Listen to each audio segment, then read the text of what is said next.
Good evening, welcome to the Crucible in Reading. The 900 is back for Season 2, this fast-paced, unpredictable event offering the biggest prize money in amateur snooker. The same single format for Season 2. Last season it was fast, it was fun, and at times it was frenetic. But the pressure is on, as you can see. Big change for Season 2, a live crowd. Who's going to cope with the pressure? Let's get the clock ticking. This is the 900.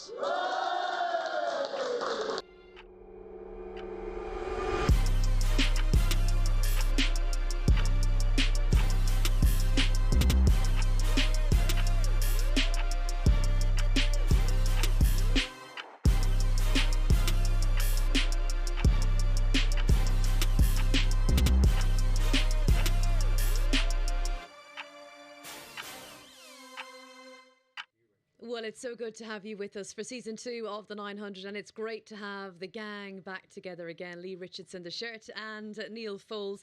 Great to see you guys. This is exciting. It is, because we had so much fun last year with it. Ant Parsons won the whole thing. That was great for him.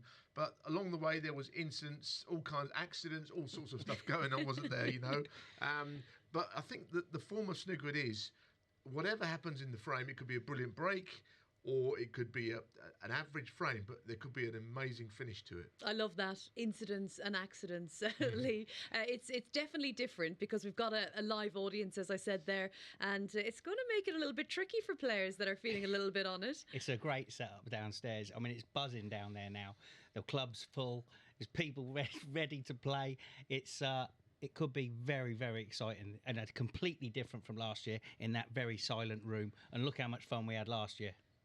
Indeed, and who'd have thought Season 1, if I'd asked you, do you think a player that will win the grand final will be champion going undefeated? And Parsons last year was quite incredible what he managed to achieve. It is, because well, obviously you might think he's gone undefeated because that would be the way, but you can actually lose a match on the first night, play on the second night, but he didn't have to do that. As you say, he marched through the first day, he won his finals day, and he won the whole thing. So it was a great occasion for him. £10,000. He packed the game in. He played a few professional matches.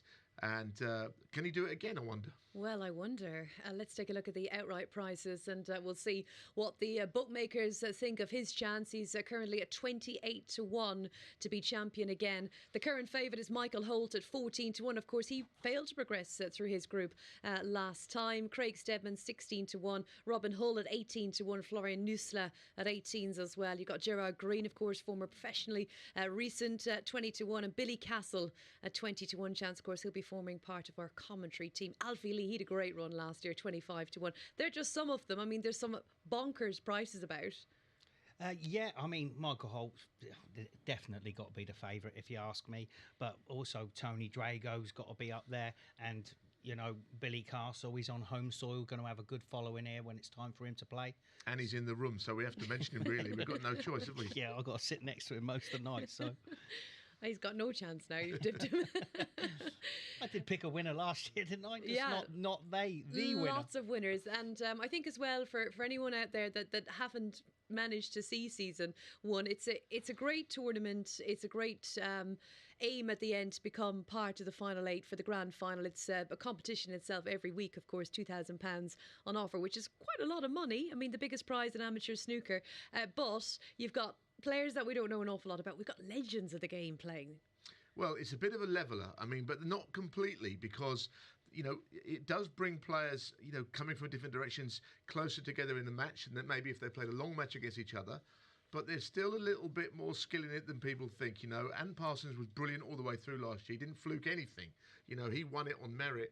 And there's certain players who will always adapt to it better than others. And we got the same story this year. And some interesting players. We've got a pool champion, Jason Shaw. That's very intriguing. Yeah, but apparently he can play snooker. He's a very good snooker player. Yeah, 100 break maker. So, and they're tactically very good, aren't they? And he'll know all about the spots on the white ball, for instance. Speed snooker won't be a problem for him, I don't think.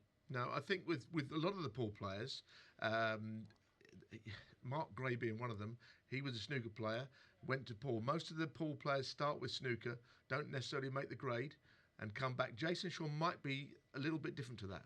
Tony Drago, he set the whole place alight last year. He's such a fun guy, but he's so exciting to watch even now. Well, he played well last year. I was so pleased with him. He didn't go on and win his group, but he played some great stuff. He's still got it in there. And one thing we know about Drago is he's the quickest player I've ever seen. Okay, he's older now. He's not as quick, but he's a quick thinker, and that has to mean something, doesn't it? And I think he'll play even better this year. Yeah.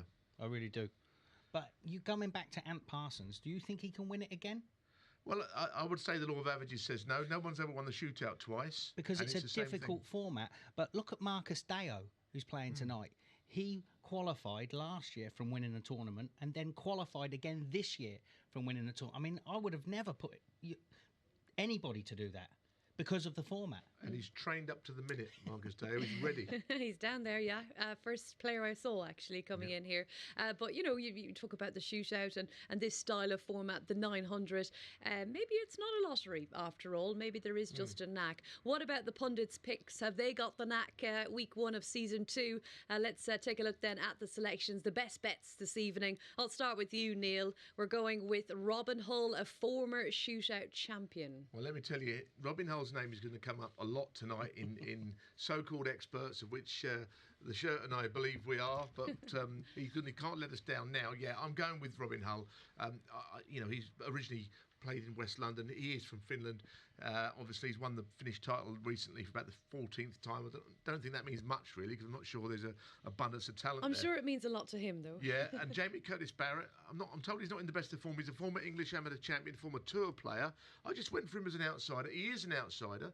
But I went for him as well as my possible. Okay, Jamie Curtis-Barrett 7-1 to win week 1. Lee? Yeah, I went with Robin. I mean, if you wanted, my heart wanted to go for Barry Pinches and Michael Judge, but you know they've been around a long time now, and I thought Robin, I haven't seen for a while. I used to practice with him at Neal's club. And then I went for Florian because I wanted a new set of eyes on the you know, a younger set of eyes. And Billy Castle tells us that he won the Vienna Open recently, which means nothing to me. Listen, I've played in that Vienna Open loads of times, and you always get a top pro out there winning it. Mark King, Peter Ebden. So there's been it's a tough tournament to win. I bet. Tough tournament. Yeah. All right, and this was a great initiative last year. It's so good to be back for season 2. We've all been talking about the 900, but also the current professionals were talking about it last season. So we put them to the task as well of picking you a winner. So let's get the pros picks, see who's on the list. Some massive price, of course, to be had for the outright betting. And looking to Rhiannon Evans, who will, of course, be joining us next week. She's going with Barry Pinches as her nap. Mark Williams going with Robin Hull, yes, featuring a lot. And Alfie Burden going with Robin Hull, all great supporters of the 900. So Barry Pinches, let's talk about him. We spoke about him, you know, being recently on the tour. His son's going to be playing, I think, next week. So good to see that they'll both be in action. I can see why Rhiannon went for him. Funnily enough, he did quite well in the shootout a few times. I mean, he's a wily old fox, isn't he? But I'll tell you what, he's fast. Do you remember the shootout where he was sprinting around with seconds to go? That's the one I remember. Yeah, that's right. And he mucked it up at the end. He's someone's been in the game a long time, so it wouldn't surprise me. But you saw, you know, the name Robin Hull splashed everywhere. I think we've all gone a bit too big on him. Everyone's on. Every man and his dog is on him. Yeah, I mean, class is class. Yeah. And, you know, Alfie said to me he's backing him because he used to practice with him. It was his practice partner, and he knows, you know, Alfie's no slouch. He knows his snooker. So, you know, if it's not just us picking them, other people are picking them as well. But we also have to rewind back to the start of season 1, and everyone was going with the likes of Andrew Higginson, who had just come off the tour. Martin O'Donnell did have a great run in the 900 last season, and Michael Holt, who was, I think, nearly everyone's pick the week he played.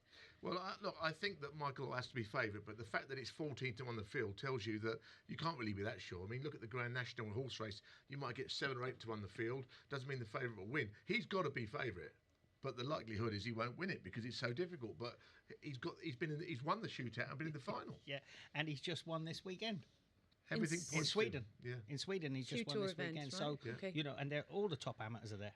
Alrighty, what about week one then? Let's deal with what we have now. And well, as we've been chatting, so many great players to come through. 8 weeks we will be building up to the grand final. So week one winner, who will be taking the first place in the grand final for season 2? Who's going to win this week? Well, I mean, Robin Hull's name keeps coming up. You know, I think he's got a great chance there. There's a lot of good players in that section there. It's worth mentioning, isn't it, that there's some players on the right there. Neal Jones, Bradley Keldroy, Alex Melia and Michael Chambers will not come in till tomorrow, so they get one fewer chance, just one bite at it. So that's why they're bigger prices. Yeah, but you also have to remember, Robin Hull is in the toughest match tonight. He's playing Michael Judge. I mean, this is a toss of a coin. That is the toughest game, I think. That is the toughest. All. It's very hard. Bookmakers don't really know who to make even favourite for that match. Michael Judge 11-2 to win week one. We had a little chat with Michael, Neal and I. We were chatting about his record in the shootout. He brought it up, actually. Well, he's done nothing. He said he's never won a match. New ways to lose matches in offs, not hitting the cushion. You name it, he's done it. So I think he's trying to sort of like keep the expectation low and then surprise us. Yeah, okay, well, we're looking forward to that surprise. He's a great player. He's had some good success in the game. And as you mentioned, the bookmaker is not too sure who to make favourite in his match against Robin Hull. So let's take a look at those games, and we will be getting some selections as well. With Barry Pinches up first, 8-11 against Jamie Curtis-Barrett, who's even money. Tony Knowles 11-8, Josh Thomond 8-15, Florian Nüßle 2-1 on, Marcus Deo 6-4, Robin Hull 4-5, and Michael Judge 10-11. Yeah, I mean, I can remember our good old friend, no longer with us, Willie Thorne, used to say, if someone was bricklayers odds on, that means they're a good thing to win. Bricklayers odds on, Josh Thomond, to beat the legend. A lot of people think he is worth putting in all your bets, all your eckers tonight. Whether he does or not, I don't know. I think you fancy him to win, don't you? Yeah, I do fancy him to win. But, you know, Tony Knowles has, you know, he's been around since God was a child. You know, there's nothing he don't know. So he could pull it out of the bag. It might be a few things. This is a new style of punditry for season 2. He's been around since God was a child. Yeah, since Long John Silver and both his legs. Yeah. Well, I tell you what, I'm looking forward to coming here Monday, Tuesday, Wednesday for the next 8 weeks. Well, Knowlesy last year, quite an entertaining game with Emma Parker, if you guys remember. Didn't he hit the ball before Michaela had put the pink on its spot or the black on its spot? Yeah. He still talks about it. I know. To me, it was looking a bit tricky, I think, at times down there, a bit tense. I think that he's got a little bit better chance than those odds. A lot of people are saying, "Oh, we're going with Josh Thomond in that game." I think Knowlesy could still win it because listen, you're right. He knows a lot about this game, so he's not out of that. All right, I think it's time for a little refresher. We've been briefly chatting about last year, but if you've never watched the 900 before, here's a little refresher, the rules and everything else that goes with it. Each week consists of 12 players. 8 will play on Monday, with the top 4 progressing to Wednesday. 4 new players will join the 4 Monday losers in a new 8 on Tuesday, the top 4 progressing to Wednesday. On Wednesday, the final 8 play down to crown our weekly champion. The format is repeated over 8 weeks before our weekly champions contest the grand final. Each night will see 7 matches around some new and exciting rules. With ball in hand for any foul, the opportunity is there for any player in our 96 field to become the next champion. Good evening, you lovely snooker fans. These are the rules of the 900. A frame consists of 15 minutes, which is your 900 seconds, but players have to contend with a 20-second shot clock. There are no timeouts, but a referee can stop the clock if they think it disadvantages another player. Any foul gives you ball in hand, which allows you to place the cue ball anywhere on the table. If you don't pot a ball, you must hit a cushion. Otherwise, it's a standard snooker foul.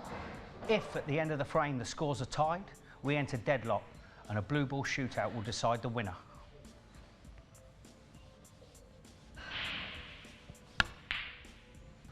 And finally, folks, the break-off. After you've made contact with the reds, the cue ball must come past the pink spot.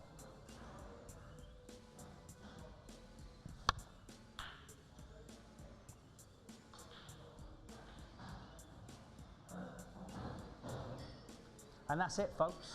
Don't take too long. Don't miss. You've never lost it, Lee. Yeah. First it's take? the worst cue action you've ever seen. It was first take, but they got a new cameraman in it and didn't know what he was doing. He wasn't ready for me to slap it in the back of the pocket that quick. Yeah. You should never be blaming your tools. A poor Listen, workman. He's moving quickly on, though, isn't he? Right, you're going to be getting into the commentary box. Our first match is on the way. We'll be bringing you season 2 of the 900. And we start with, I think it's a cracker. Barry Pinches, 8-11, and Jamie Curtis-Barrett. You've got to be going with the JCB at even money for this match. I've got to go with the JCB because he's my outsider for the week. He's former English amateur champion. He's played on the tour. He's had a few results here and there. But I think he's got a chance. I think he's quick enough. I like his flowing game, but he's playing a wily individual in the Pinches, isn't he? He is. And 8-11 favourite. I'm having Pinches. All right. I'm having Pinches. I've got to. He's my pal, and I've played junior ranks with him, and it's been, I've got to go with him. Okay, got to go with the Pinches, JCB for Fouldsy, and both of them will be in the commentary box ahead of our first match of season 2, week 1, and hopefully we'll see you right after the break.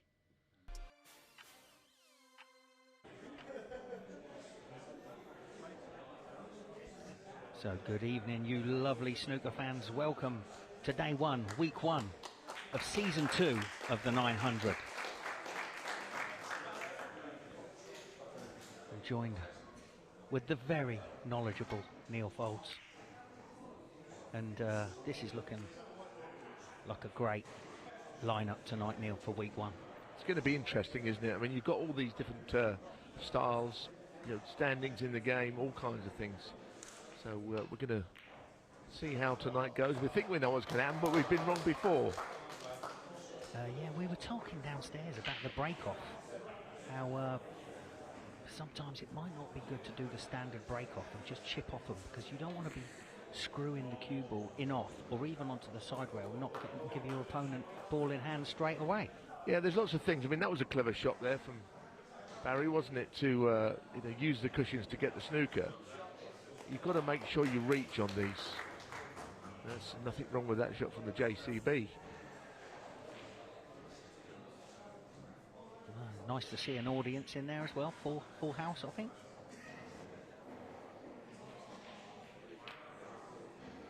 Now, you've got to go up. When you go up the table, you must hit that cushion. I've seen so many players not reach and give ball in hand away.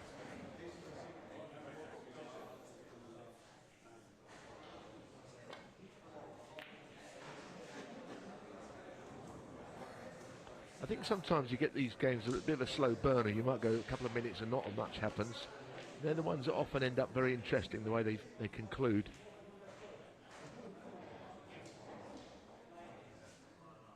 Yeah.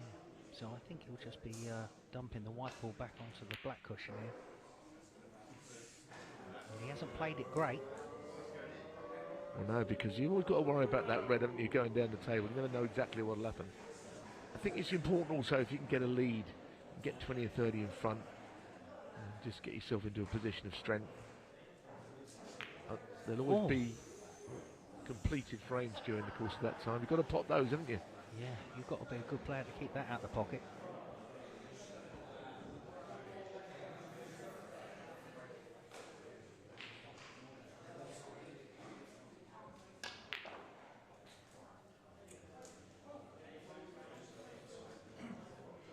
So, well, red over the pocket, and he's made a bit of a pig's ear with that. It wasn't easy to land on the colour, but he's obviously tried to get on the black. The shot he's played before with the dump shot that's eventually put the red over the pocket, he's played that with left-hand side, and he's pushed it and hit it. It's hit thick, Neal. There's a lot of that happening. Yeah. Oh. He's not hit a good shot yet, Curtis-Barrett, to be honest. So this is a stretch, but it's lovely to get on the black, this. Unless he's screwing. No, that's it, that's the shot.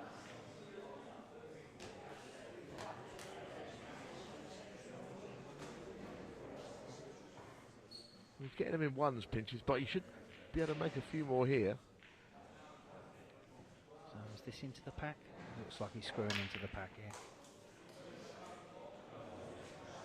Still loves the game, Barry, you know. I mean, he's been involved in the game so many years. He's been off tour, back on, goes to Q School, all of those things. Got a son who plays the game. Luke Pinches to a good level. Proper snooker man, isn't he? Barry Pinches over there in Norwich. Loves it. Loves all the ins and the outs and what's going on behind the scenes. And I love that shot too much. He won't like that. He's overcut it.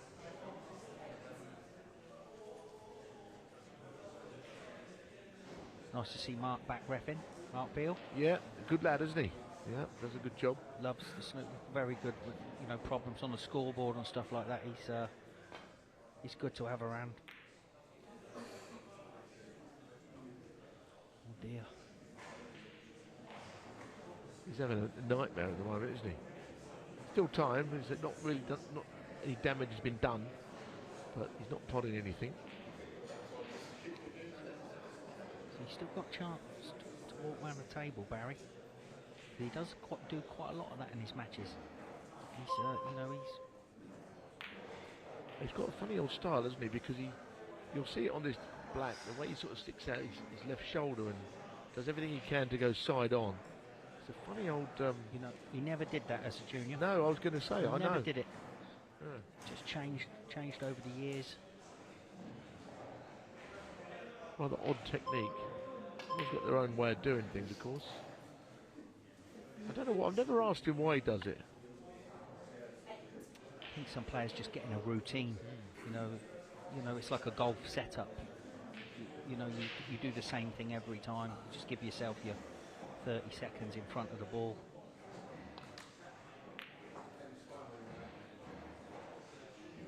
Just chipping away here, isn't he? He's going nowhere really, but he's in front by a few. He's gonna try and knock this yellow in and come down towards the reds. He can take a good shot to do so, but you feel like he's in control, or he was until he had to get all the equipment out. That's an interesting shot of the rest, isn't it? Which is a good addition. Brilliant shot of the rest. This is the new Mark Williams rest, isn't it? Well, it's dual purpose, isn't it? It's what you need for something like this. Equipment failure we don't want, where people are fumbling around trying to get the rest out and all that. This is a rest of spider. You can make it makes you a cup of tea as well. It does everything. Yeah, I'm a bit parched myself now. So long bridge because the brown's in the way. He's got a shot to nothing here though. He overran for the red that I think he played for, which was the one to the right of the pack. But because he had to get the rest, he ran out of time there in the end. Tell you what, he seems to have done a lot of potting. He's only 21 in front. It's not much, you know. No, not with 8.5 minutes left. Not seeing him, Jamie, is he today yet? You know, I wonder what it's like there. You see Marcus Deo in the crowd, and you know, last year you couldn't. You had to sit down and watch it on the sofas on the big screen last year, and it's completely different down there now.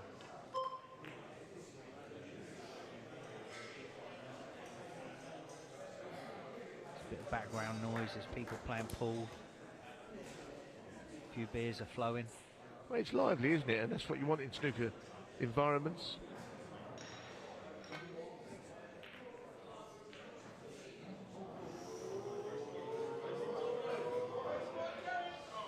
The crowd are getting involved, Neal. They are. They certainly are. I mean, I remember playing the sort of British Junior Championships and the under-19s in Ron Gross's club in Easton, and it was a noisy club. And one of the years we were playing during the Grand National horse race, was on the TV. There was cheering and shouting. It wasn't ideal, and you had all the likes of Steve Davis, everyone playing in it. Anyway, to be honest, he's all over the place, isn't he? Well, that was Barry. I mean, yeah, I know. He's just taken a little bit too much time on it. I know I've been, you know, harping on about it's plenty of time to play, but you know, you've got to see him a bit quicker, Neal. And Barry does like to take his time and, you know, make sure he's playing the right shot. Jamie Curtis-Barrett is leaving this very late. He needs to start potting anything. But being only 21 behind is, you know, there's still time. Right. But the run is going to have to start to come soon, isn't it? The only thing he can comfort himself with is that Barry pinches is, say, not that far in front. And he's knocked the red up there, so he can't just play safe. Oh, is he on the green? He was on the green, so he's just taking the points here, Neal. That's right. He's taking the points, taking the time down. Now he's going to play safe. He's going to give it the sand and cement treatment, isn't he? You know, he loves to give you splinters in the end of your finger off the top of that rail. He pretend to go for something else when you know that for sure that he's going to play that red all around the angles. Yeah. Look at other shots that he's got no intention of playing. He's at the table, he can do whatever he likes.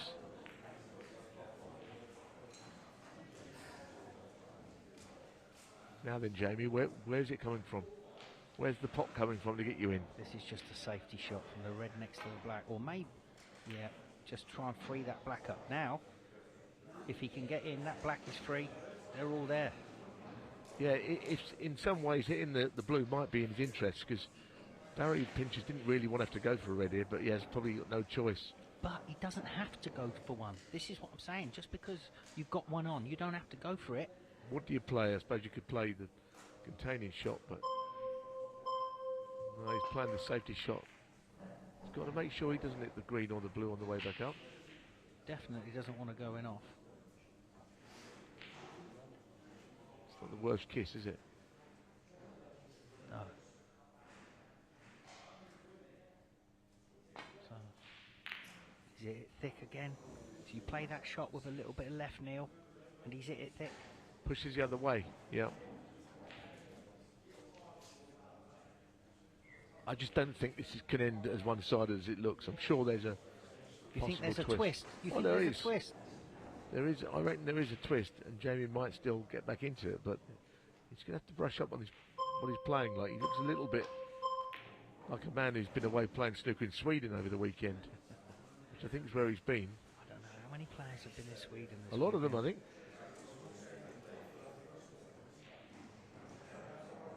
At least five of the players.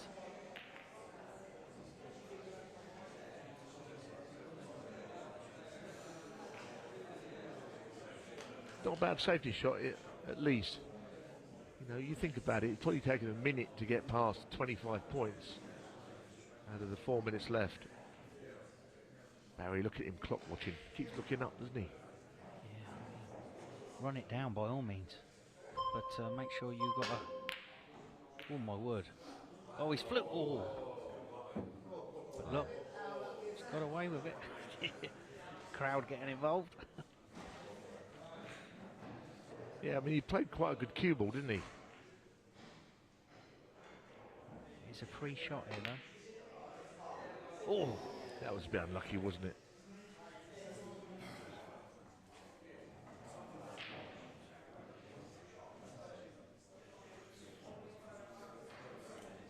So, what's Barry's shot now?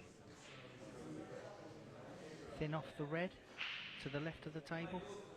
Just thin off the black cushion and back up.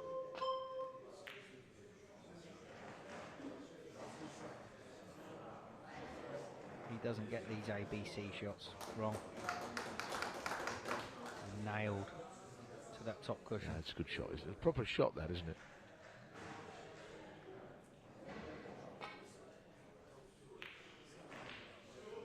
Well, we've just had a note pass us, haven't we? And I was thinking it already.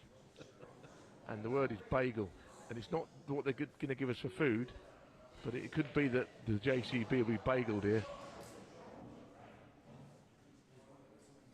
I mean, if anyone else, what would anyone else think if she's got a note pass with the word bagel on it? We knew what they meant, didn't we? I just said yes, please.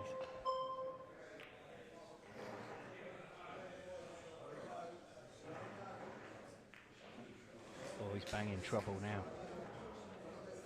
Low score, isn't it? 25-0. I mean, I think he's got to push the boat out. I think he's got to go for this long red. He's got to debagel himself quickly.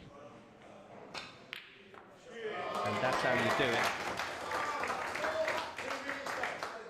Well, that was a screamer of a long red, wasn't it? So he's got 2 minutes to score 24 points. So he's got to play a good positional shot off this blue. This is the point, isn't it? You see, he didn't get very far in front, Barry, did he? No. So that's the thing. He's had a few visits to the table. I think you can nurse the lead a little bit too early. Not easy to get on a high-value colour, though, is it, from this? No, and he's going to catch the red. So, now what? Do you take the black into the green pocket? Well, I suppose he could wait one, but I wouldn't be waiting. He hasn't got a lot of time left. You haven't got time. Does the pink go? Take the double. Wow, what a shot that is. He took a long time thinking about it, but he's still got more to do because he kind of played it with a bit of safety in mind. The crowd a bit disappointed there. He's not. Is he? No. Oh, I thought he knocked the yellow in. So Barry's staring up at the clock. Looks like he's borrowed my eyes there. Well, he may have one more go at this, Curtis-Barrett, but Barry is going to absolutely sort of squeeze as much time out of the match as he can here. And he's not. That's it. That could be lights out now, couldn't it? He's going to run another 20 seconds down. Yeah, he's like John Wayne walking slowly around the table, isn't he? He's got, you know, he's not rushing at all. Are you saying he's bandy?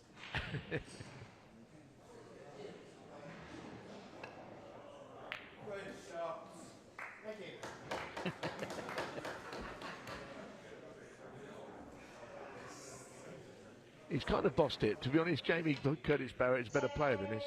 Didn't play. He's going to have to play a lot better tomorrow night when he gets his second chance.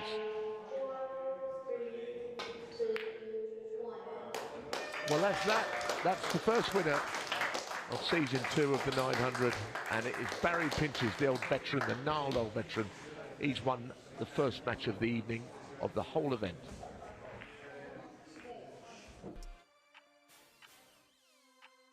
Welcome back to the Snooker 900, and we're now joined in the studio by our first winner tonight, first winner of season 2, Barry Pinches. Well done, Barry. How did you enjoy that? Yeah, I mean, I think these one frame things are always a bit nerve-wracking. You know, I sort of think if you try and get an early lead, sort of try and defend it. I don't know whether I was a bit too defensive there, but certainly if I get an early lead, try and run the clock down a bit and play it fairly cautious. He potted a terrific red at the end there, and I think if he'd have he did double the pink, but then because he had to put another good red. But yeah, the table's quick. It's great setup out there. The lighting's great. Really professional setup. Well impressed. You've played in the shootout and done okay in it before, haven't you? You know, you've won a few matches in it. I've done okay in the shootout, I think, but you know, I think there's obviously a lot of luck involved and stuff. But I think if you get any kind of lead, I think you've got to try and defend it. Can you maybe go a bit too defensive, do you think? Yeah, I think you can. I mean, I could have played for a red off that green, but the green, I didn't know whether that would... It was a bit tight whether it would go or not, so I didn't want to... And I had a lead as well. I think in a normal match, obviously, I'd probably play for a red there, almost certainly. But when the last thing you want to do is push the boat out, go for a positional shot and foul, because it looked a bit tight to me, the green and the blue, but there we go. Barry and I share the same birthday. We do, yeah. 13th of July. Not the same year. Not the same year. I was not going to get any. I wasn't even getting involved in that. Harrison Ford shared the same birthday as us two. That's right. So he should be. I bet you he talks about it all the time. Yeah. Did you guys play each other much? He beat me once. Yeah, we did play once. But it was when Neal was well past his best. He said to me afterwards, he said to me, you couldn't pot a ball, could you? I said, no. He said, you know, he felt a bit sorry for me, I think. He hammered me all the same. No. Yeah. They were saying the wily old fox there. I mean, obviously you've been a brilliant snooker player. How does it feel coming to an event like this? Amateur now, obviously off the tour. Yeah. How's life with you? Yeah, okay. I mean, I've just bought into a snooker club in Norwich, which has been really enjoyable and it's been going well. But I still playing as much as I can. Obviously, my son Luke plays. There's another really good player who plays in our club, George Pragnell. So I'll sort of support those two as much as I can, and I still enjoy playing. So yeah, it's all good. Any more Q School? You're going to keep trying? Yeah, I'll have another go at Q School. I think the odds are so, you know, there's big reward now if you get to Q School with the guaranteed money, and you know, I only just missed out. I lost 4-3 to qualify against Ursenbeck. He fluked a ball in the last frame. You know, and if not, you know, Q School is so very tough. I mean, it's a tough gig, yeah. 13th of July. Yeah. For the pair. Yeah, remember that for the pair. I will, yeah. I'll have to send both of you a card now. Joint card will do. Joint card will do. You're going to be playing Tony Knowles or Josh Thomond, who will be on the way next. Yeah. Who do you fancy coming out on top of that one? I don't know. I think you'd probably have to go possibly with Josh, because he's probably playing a bit more than Tony. But Tony will probably play the right. I think he'll certainly play the right shots. But I don't think Josh's record in the shootout. He's got the 10 seconds left. He went in off once, didn't he? Just remind him of that. He must have played Knowlesy before. Not as a pro. Yeah, I did play him as a pro a couple of 3 times. I think. Yeah, no, he's a good player, great player too. Yeah, a lot of experience. Yeah, very quickly. a lot of experience, Very quickly, who wins, Neal? Everyone's saying Josh Thomond to win, so I'll have to be with that. But if Knowlesy wins, good luck to him. I like Knowlesy, great guy. And he's 11 to 8. Josh Thomond 8 to 15. Still opportunities to get involved with our next match coming up here on Sporty Stuff TV. Well done, Barry. Let's see who comes out on top for our second match tonight. And we can now join the action down in the arena and the guys in the commentary box too. So welcome back, you lovely snooker fans. Match 2 tonight. Tony Knowles versus Josh Thomond, and I've got with me in the commentary box Billy Castle. Yes, thank you, Lee. It's a pleasure to be back again, mate. Yeah, good to see you, pal. So it's everyone's a bit one-sided with this match, Billy. Who do you fancy? Yeah, I mean, Josh is every favourite, obviously, with the bookies and the pundits. But I wouldn't be surprised in this format. If Tony can get a little lead and nurse at home, I wouldn't be surprised if he turned Josh over. Yeah, it's a good break-off. So Tony immediately in a bit of bother. But he's caught that miles too thin, Billy. Yeah, he's tried to catch it thin. Obviously, they missed the red on the way back up, and unfortunately did it way too thin. And I've just been down there watching it live. This table was absolutely rapidly. Oh, super quick, but it's a great setup down there. I mean, Jason's done such a great job with his team. Yeah, it's unbelievable setup down there. The atmosphere down there is brilliant as well. Everyone's loving it, and it's just such an excitement around the club and the place at the minute, and the players. It's brilliant. I mean, I didn't think it could be any better than last year, but it's just Jason's got such a great vision of putting on an event. Yeah, it's brilliant what he does with events. Where we were last year, I mean, that was absolutely brilliant, but he's took off another notch again this year. I mean, everything's brilliant. This is a great shot. Yeah, we know one thing. Tony gets into a safety battle and a tactical battle. He's going to play all the right shots. He's got a lot of experience over Josh. Yeah, but how much work has he been putting? It's okay having the experience if you're sitting in your armchair watching, oh my word almighty. And that is what Josh is so good at. He's such a great potter, and he knocks them balls in on a regular basis, and he, if he gets into it quick, he's a very quick scorer as well. He loves playing a fluent game. And you don't mind kisses like that? Yeah, I think when you pot a ball like that, you sort of tend to deserve a little bit of luck when you landed on colour.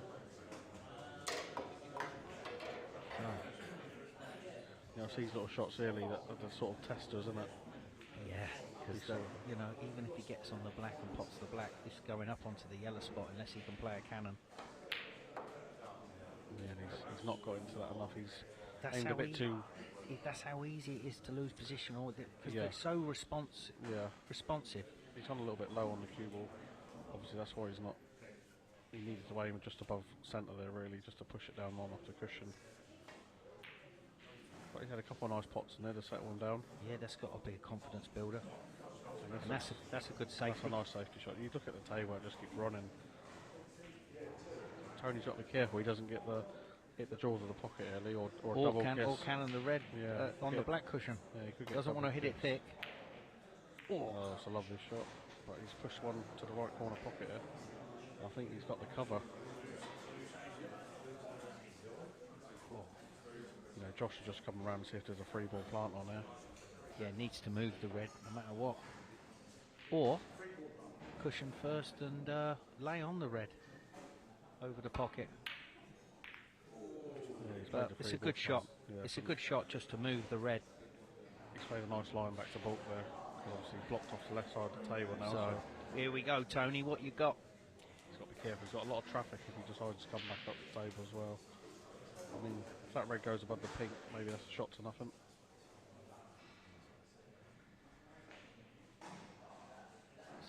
goes, mate. I tell you what, he's hit that well, Billy. Well, he hit that very well. He's very unlucky there. Could have hit it much better. So, chance for Josh if he gets onto the pink here.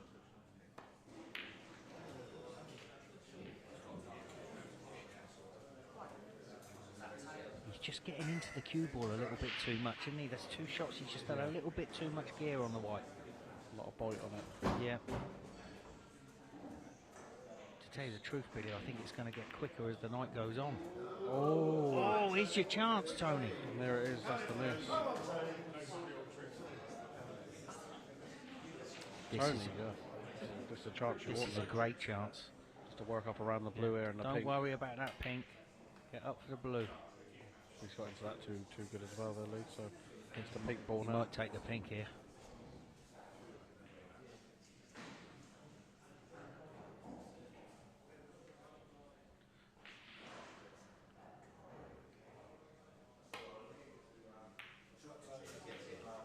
He's played it with a lot of drag there. Yep, a little bit of drag and left-hand side, mate. And I wonder if that pink goes. We can just play pop this red and cannon the other red below it, just so just a pink gentle little cannon. Thing is, the way Tony cues up, you don't know what he's going to play, do you? He's had a... Oh, it's gone so wrong, Billy. He should have played exactly what you said. He's tried to screw it round there. He's playing a... He's trying to get up and be on the green. Oh, he's got good eyes. But yeah, I thought we just played a little simple cannon there. The pink was on to the right corner. But he's on the scoreboard. And as we say, in this format, a lead, I know it's only a 1-point lead, but it is a lead. We've got 9 minutes left yet, Billy. I can't see that being the end score. No, there's going to be a lot of twists and turns in this frame for sure. Oh, Josh has gone for this one. My word, that was a big ask, wasn't it? So he's left Tony this with the rest down a rail. Yeah, just roll it in. Don't do anything fancy with the cue ball. I think he's slamming it in. He looked like he was trying to screw that one back there, Lee, didn't he? It's a tough black though, Lee, if you could look at it. That's why I'm not surprised he's looking at a safety shot here. No, he can't be. Really? I'm not sure there's much value in the black though, to be honest. Well, I couldn't turn it down, Billy. Oh, that's just move that out. I mean, I just think that was a chance to score a few. I think you pop the black. Yeah, I was just thinking the black's going up on the pink, but he's probably you're on the red, and then if you get a good angle on the red, you can be on the pink because you can stun it up down that side of the cushion. That's a nice shot from Josh. Yep, that's a great weight. There is a shot to nothing on there, Tony. It's already exciting, Billy. I can't tell you what the atmosphere is like. I said, here. if you walk down in the atmosphere, Lee, it's absolutely brilliant down there. There's such a buzz and excitement around the place. You know, just to soak it all up in. That's what snooker players play for. Yeah, see, we've got Wayne Townsend in the audience. You know, he's playing in one of the weeks, so he's come up to get a bit used to it. Yeah, and I don't blame him. He's come up to get a taster of it all, just to soak it all up, see what it's all about. Because when he comes, he's going to know what the atmosphere is going to be like. You know what the pressure's like. Yeah. That's a great shot. That well. He has it that super well. Would you say that's what one of his strengths are, this long game? Yeah, it's definitely one of his strengths, his long game. But he's, like, you know, Josh is very loose. Now, that was lack of knowledge. He nearly mucked up there. You know, that was just trying to get too much spin, impress the crowd. Because it'll push forward before it comes back. And he did play in this last year, but he lost his cue. Do you remember? Yeah, unfortunately he was coming home on a flight and his cue didn't turn up, and it turned up late in Manchester when he was already out of the tournament. So it's a lovely shot from Tony. And we all remember what happened to Tony last year, Lee. Yeah. Oh, look at that. He's not landed there. Don't roll up, whatever you do. I'd hate him to go out by rolling up behind the brown. Yeah, well, we've heard enough talk from last year's one, Lee, let alone if he'd done that this year. He knows. He's just going to put the cue ball on a bulk cush. He looks well though, doesn't he? Yeah, well, Tony always looks in good health, and he's a lovely bloke to have around the place, though, Lee, isn't he? He's like, Oh my word, that is obscene, absolutely obscene. yep. The pace he hits it at. I mean, Yeah, he's such a good potter. I think he's as good as you. Oh, that's a nice flick, Lee. Oh, that is a. Well, we're going to hear about that later. We're going to hear about that kiss later. I'm going to hear the end of that. Again, he's played the wrong red, Lee, there. He should have played the top red there. Guaranteed. He's pushing the red safe as well, and played the top red on the blue, back down for the reds. I mean, I suppose out of the two, Tony's been a bit unlucky with the last one, rolling just past the brown, not being able to see the black over the pocket. But Josh keeps knocking in unbelievable reds, but he's just not capitalising on the chances he's had. Not at all, just lacking a little bit of experience. So thin clip off this. This is a great shot. It's an unbelievable pot. I mean, it's a shame he didn't have his cue last year. We could have seen a new champion. He does love knocking all the hard ones in. He's not holding back on the speed he's potting these balls, No, is he? It's like he's not nicking and running. This is tough now, though. He's got to think. He's got just under 5 minutes left. So I think he's going to have to. You don't want to push that over the pocket. Yeah, Tony's got a shot at this. Yeah. Especially where the blue is. Anywhere really, like to say, back up in the bulk area, it's going to be on the blue. He's lacking a bit of street. Oh, Tony. Oh. Where's this red going, though, Lee? Is it coming? Oh, it's not the blue in. Oh. Well, I mean, Josh, you've got to think about this. Run your 20 seconds down. Guaranteed to pop the red. Got to get out for the blue somewhere. He is doing it. He's holding back here. Yeah, he's looking at the clock and using his timer. So needs to take a red colour here. No danger. Great little bit of screw with left-hand side on that Billy. That's the great thing about seeing with this white ball with the spots. You see exactly what he's done there. He's played that with a little bit of check. Again, it's not great. It's a good idea. Yeah, we know what we want to do. Check back down the left side of the red. Exactly. He wanted just to come down and land on the red. I'll say it's a tough shot to play. Oh, he's double kissed this. He's got side on the cue ball. Has it gone behind? Has he got side on the cue ball to push it in behind? Oh, he has. He's just held his hand up there. Wow. Tony be spewing.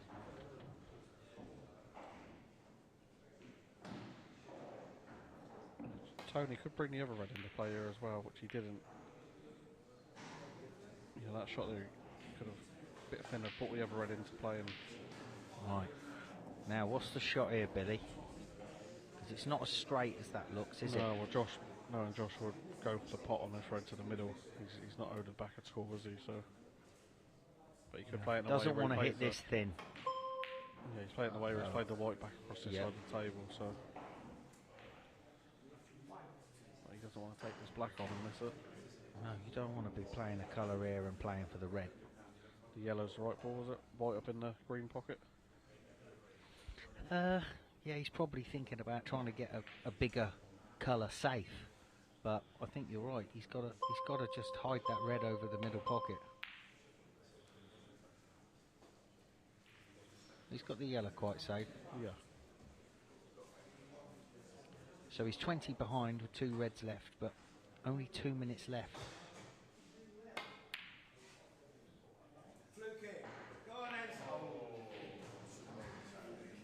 Not quite happened for Tony. No, he's been a bit unlucky with his double kisses and just running behind balls. Yeah, and he potted a lovely long red where he didn't land on that black. That could have been a little bit different. And maybe the red he had to the middle where he should have can, and the other red Lee where he's on the pink. He was nicely in the balls then. Yeah. I mean, that was the little shots, obviously, that he's not playing, he hasn't seen. Yeah, if you're not playing all the time, you miss those things, don't you? Yeah. You know, you don't want the cue ball running around the table unless it has to. No, not at all. It just becomes harder work for yourself. The next shot becomes harder, then the shot after that becomes harder. I just thought you might have tied that blue up. I know there's not a lot of time left, but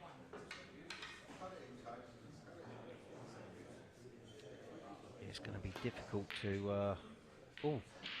It's going to be difficult to score 20 from here. 21 points, or even 22. yeah, it's going to be very tough to see away for a So he's going to run this 20-second down and then just. Maybe he isn't. He's going to pot it. Yeah, he's running the clock down.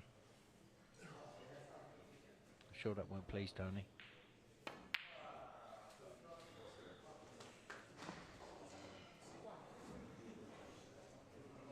no, he's just going to tie the green up, is he?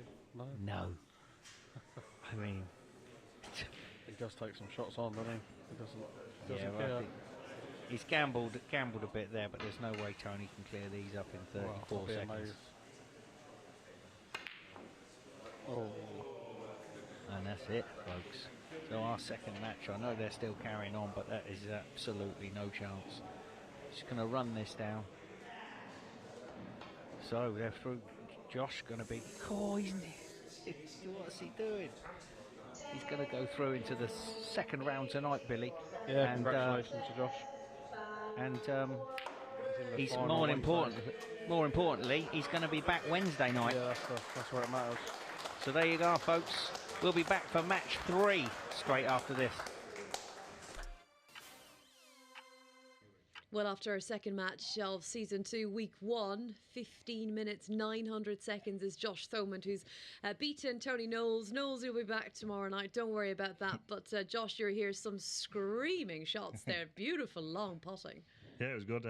Nice to win a game on TV. And are you aware you're on TV? How are the nerves out there?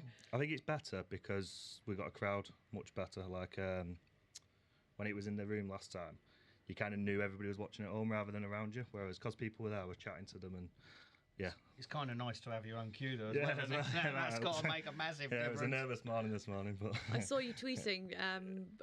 Hope my cue turns up this time. Yeah. Just for our viewers who didn't get to watch Season 1, what happened to you last year? Yeah, so I was in Belgium and we came home from Brussels and the queue didn't turn up, so I came up here and played with somebody else's, and yeah, I was queuing around corners. Queuing well tonight, though, playing Knowlesy. And in terms of the format, it's fast, it's furious. Yeah. You've played in the shootout before. Yeah, I like it. I mean, I feel like I've played all right when I played in the shootout, but I made a stupid mistake years ago against Holt, just wetting off with 3 seconds to go. And then Barry, who I'm playing next, ran round like a headless chicken last time and somehow won.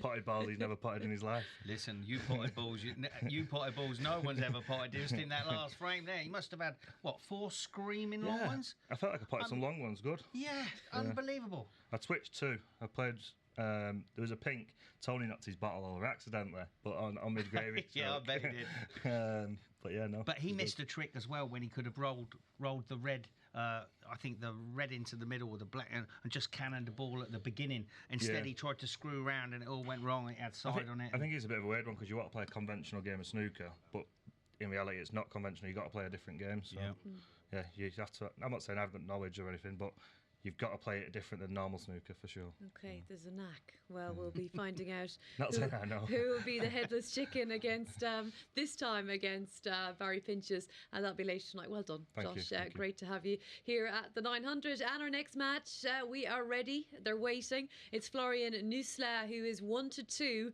Marcus Dow came through qualifying. He's 6-4. He's played a lot of 900 snooker, but it's Florian the favourite as we look forward to the next match.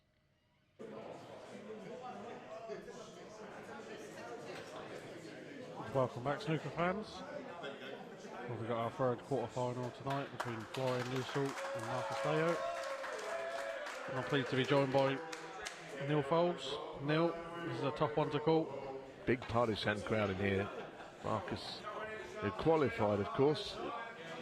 I think he was the first to qualify. And he's got a few in. He's a few is rowdy in there. Yeah, definitely. He's got a nice crowd behind him tonight. He's looked forward to this. He's won the first qualifier, like you said, and he played very, very well. He made 3-1 visits, I believe. But he's up against it today, and obviously Florian good player, isn't he, Florian? I mean, he's been close to being on the tour. He'll get on at some point, and we've seen him in a few of the main tour events, actually. Yeah, he's a very good player, Florian. He won the Vienna Open this year. Like I say, I was over there myself playing in the Pro-Am. I think he beat Tom Ford in the final, Rob Milkins in the semis. He's had a lot of good wins over the years, and like I say, the World Championship, and he was one frame away this year from getting back on in the Q School. He does a lot of hard work, though. He's a keen practicer, and he's in every event he can get in.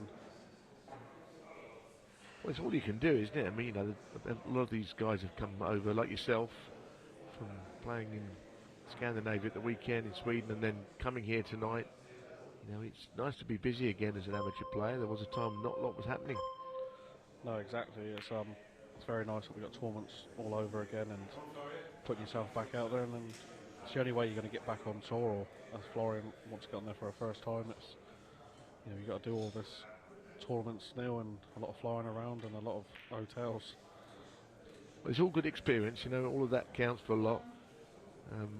Obviously, yes, Marcus Deo's got a few in tonight, but Florian is a worthy favourite in this match because he's achieved more in the game. Doesn't mean he will win, but you might see just a nice touch, a nice player, good follow through the ball. You watch the cue, it will go right through. And sometimes players just hit at the ball. He's someone that hits through the ball quite nicely, as you might get to see here. So it's a nice cue action, that. Yeah, he's a nice player, Florian. Like I say, cues right through the ball. He's a class act, and he's sort of my pick for this group. And good to see, an Austrian snooker player. We don't really see that many players from that part of the world. I think Eurosport, I know I'm lucky enough to work for them, but I'm not saying it for that reason, but clearly that Eurosport has played a big part in getting the game to a wider audience, and we've got a Belgian world champion now, so in Europe the game is thriving. We've had German players, big crowds in the events in Germany, so things are looking up, aren't they, for Europe in snooker? Yeah, there's a lot of good players coming from Europe. Like we got the young Belgians, obviously not just Luca, but we got Ben Mertens, Julian Leclerc as well coming through, young lads, and we got Alexander Erzenbacher, who's Swiss, and so many good European players coming through now. That. Well, I mean, Alex Erzenbacher is a mystery, isn't he? I mean, he doesn't seem to get any results, but he's beaten Ronnie 3 out of 3. Yeah. It's amazing that he keeps beating O'Sullivan, but he's not putting together any other results. Yeah, I know he's a right good player. Yeah, he's a very good player. Every scorer, like you say, and it's just the tour is very, as you know, Neal, is very, very tough. So yeah, I think some players like it under the TV lighting, and they prefer it to be playing out in the back sort of areas of the arena. At the moment, that's a lovely shot. Florian Nüßle is enjoying playing here. That was a beauty, finishing the right side of the blue as well. Yeah, he's such a nice player to watch as well, Florian, around the table, and he's got a nice way about him. I've said it for a long time now. I do believe his time's coming where he'll be on tour, and I think once he do get on there, he'll be an established professional.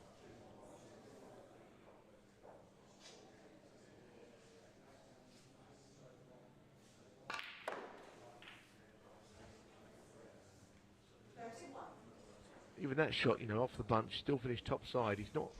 The next red won't be easy, I don't think. I'm not too sure whether the left-hand red of that little bunch of how many is there? 8. Yeah, we will tell by the way. Yeah, maybe it does. It does go. He just dropped that in to ode for it. Held it too much, actually. Yes. Well, the prediction from the shirt was that we'd see centuries in this year's 900, because we had one in the opening group last year, Andrew Norman, and he thinks there'll be a few. I'm not saying there'll be one here, because there won't be now he's missed, but I think generally the scoring might be pretty high. Table's conducive to good play, I think. Yeah, the table looks an absolutely beautiful condition. The cloth looks unbelievable quick, and I think when players settle down and get a couple games on it, then you will see the big breaks flow in, I'm sure. He's tried to cannon that red there, I think, Neal, and tried to hold for the black, maybe. Yeah, a bit unlucky to finish there. It's a good pot. Of course, there was an extraordinary incident I showed Billy earlier on for the qualifiers tonight with Andrew Paget lost a frame on the three strikes rule. I've never seen anything like it. Yeah, that was a strange one now. The only reason I said that is I thought that that last shot was going to get buried in the bunch. Anyway, moving on from that, Florian's fluked one. He's on the brown. Somebody's phone is ringing. Might be the club phone actually. Either way, it doesn't matter. I mean, it's a nice fluke that.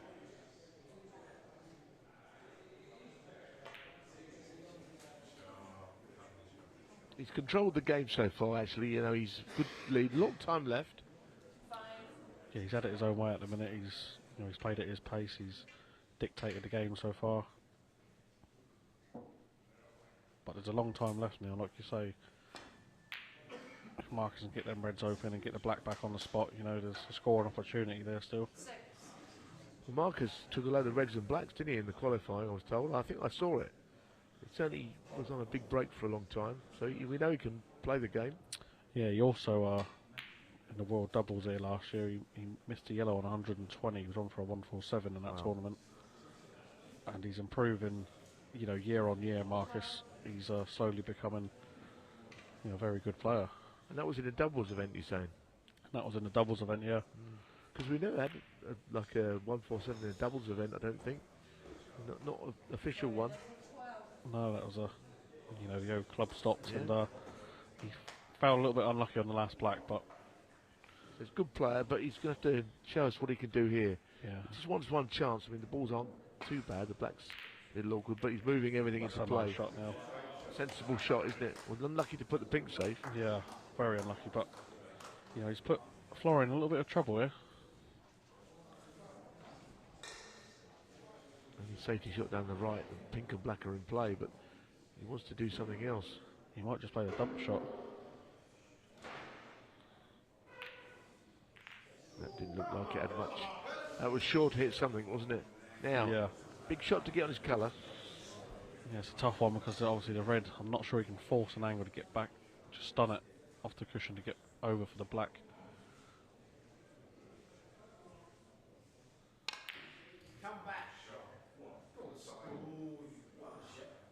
Yeah, he's got that a good effort though, but you know, maybe thought he might have took the red onto the middle there, but at least he will get the pink off the cushion there. I think he's just got to do that, hasn't he? Show a bit of patience, get the pink out.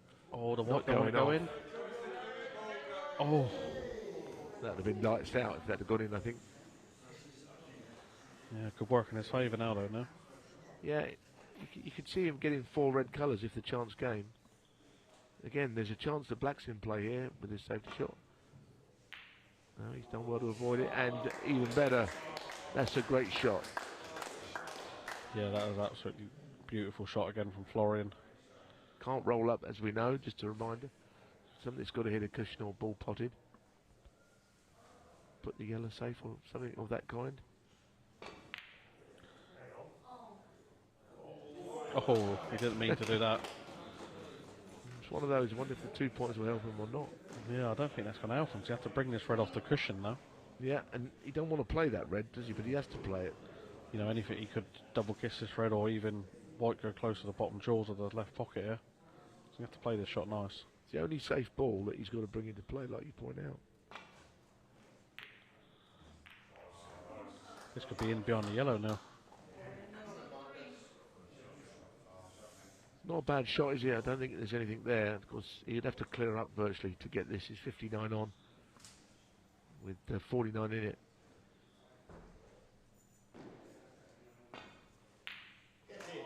Well, it's okay as long as the colour follows it. That was a lovely pot for Marcus. You know, he's not had a lot to go at this frame so far, but this is the big black. Well, this is humongous. It's a massive shot. Wow. Just puts him in the picture, doesn't it? Lots to do. Plenty of time to do it in. But this is the first sort of opportunity he's had. He's put 2 lovely balls there to give himself an opportunity. That's a nice little shot around there. Around the 2 cushions, back for the black. Well, he's got a chance here now. Yeah, I mean, he's looking at the clock, but I don't think that comes into play. It's what he can score here. You know, if he could clear up, he would do it inside the 4 minutes odd left, and that is for sure. Yeah, I have seen Marcus in tournaments and other situations clear these situations up quite a few times. So I would not be shocked if he did clear the table. Bit more pressure on this one, but you're absolutely right. Now, what sort of shot? He's got maybe a bit too much angle on the... I think he could play the pink maybe off the 2 cushions around him behind the reds. But he's trying to screw it. He's gone low on the cue ball, isn't he?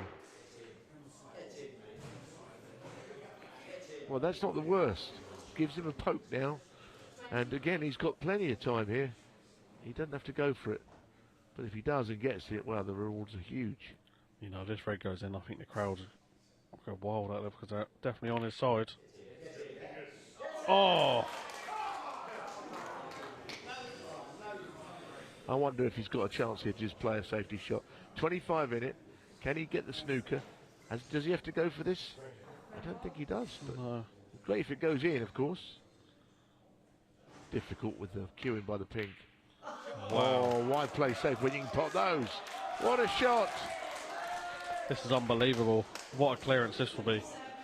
It's a lovely piece of queuing, wasn't it? You know, it's very early on in the series so far. If he clears these up, Neal, we won't see many better clearances than this in the O tournament. This will raise the roof. You know, I did say earlier on he's a tough draw to play, Marcus. No one's talking about him, and he's had a lot of matches this 900 styles in the qualifiers, and he's won both events in that.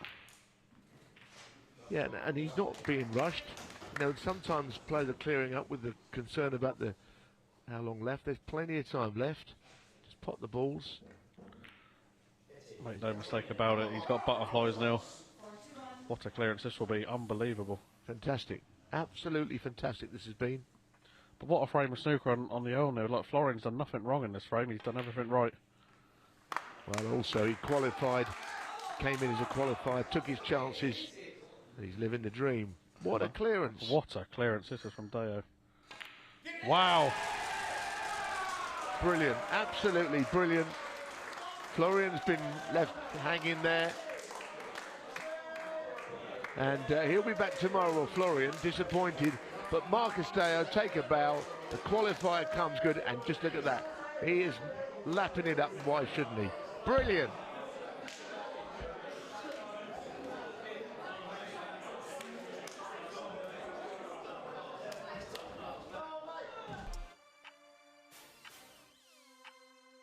Well, we've seen some magic already tonight. What a wonderful clearance. What a wonderful victory. Marcus Deo joins us.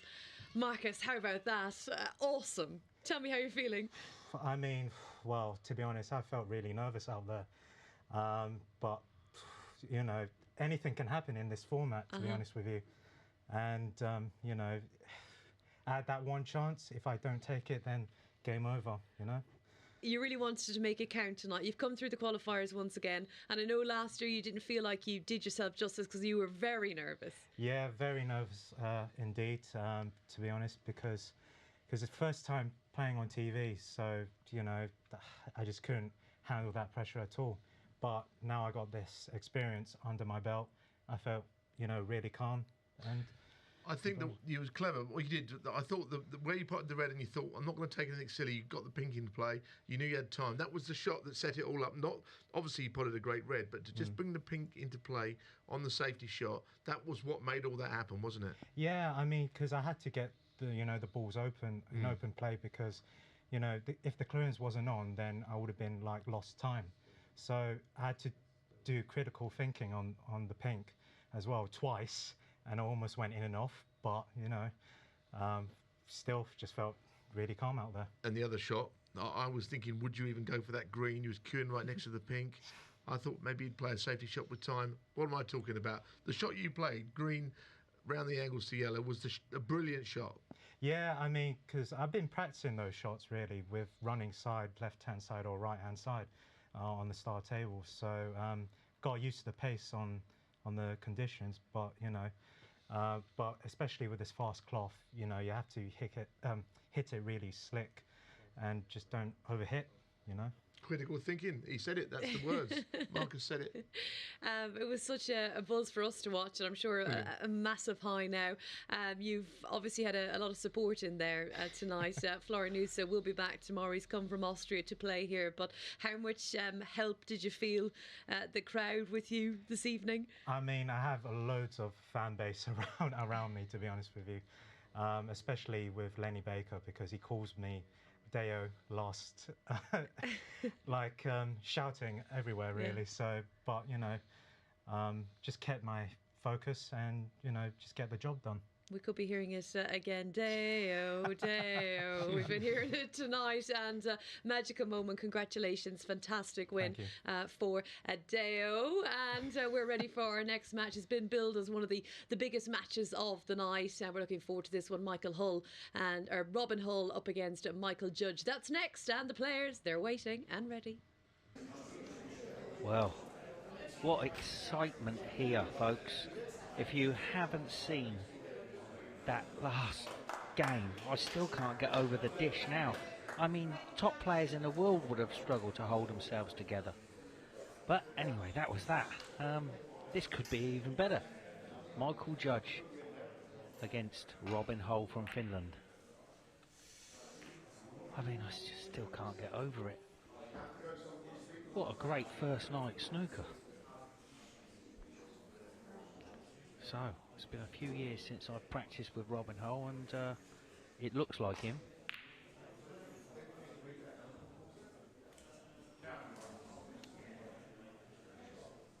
And he's hit that one a bit thick. Again, you generally play that one with a little bit of right-hand side, run inside. And these players just, they hit it thick. Until you played on a cloth like this, it's so slick, fast, skiddy, however you want it, call it. It's tough. And I'm joined with the fantastic Neal Foulds. Well, you're very kind. Wasn't that fantastic, though? That break there, brilliant. I mean, it's on a string all the way through. Didn't look like missing at any point, Marcus, did he? No. Rachel was saying, don't go for that last red, don't go for that last red. And I said, I think he will, you know. And he played, he just nailed it.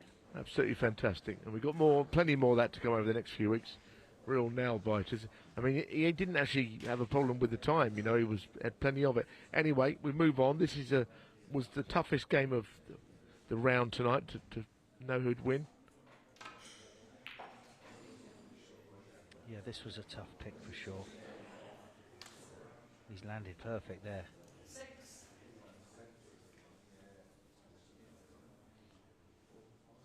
Very, very good player. See, his bridge hand is nice and close to that white ball as well, Neal.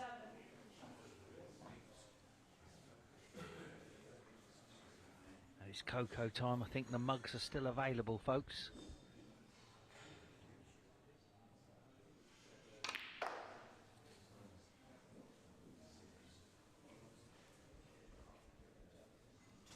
I always thought that, you know, as I said earlier, with Robin, but for illness and injury, and he had a lot of that, you know. I think he definitely was. It's not an exaggeration to say he was top 16 material. He wasn't far away from all that, but his career just didn't quite go in the right direction. It wasn't his own fault, you know. He had health issues. Yeah, I'm not sure what it was called, Neal. It was something to do with balance, wasn't it? He struggled with his balance, and you know what it's like just walking down the road. But if you're trying to bend over a snooker table and it's definitely a hindrance. 21. Played Ronnie at the Crucible. Now he's played there 3 times, but it's a match I particularly remember in the opening day. The other thing he's done, something that Barry Pinches has done as a professional. I'm not going to say what it is right now, but Mark Selby's done it as well, and 1 or 2 others. I'll tell you, shall I? Because you're looking at me all bewildered. Well, I'm wondering why you're not Missed the telling last any of black. us. Missed the last black for a 147. Ken Doherty did it, of course. Oh, well, if you'd have said that, I'd have got it. It's happened to a few of them. I mean, obviously, Tep Chai has done it about 2 or 3 times. Got to 140, missed the last black. Robin's done that.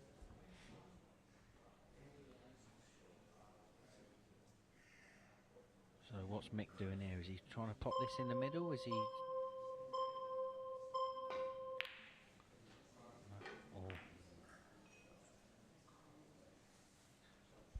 The other thing I'm going to ask you, right, about Robin, he's won the shootout.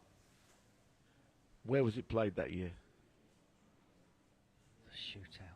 It was only played at this venue once. Watford. No, I'll give you a clue. It's just down the road. The Hexagon. The only year it was played at the Hexagon. Who won it? But you must love it in Reading. Yeah. Yeah, that was the only time it's played there. And he beat Luca Bracell in the final. Whatever happened to him?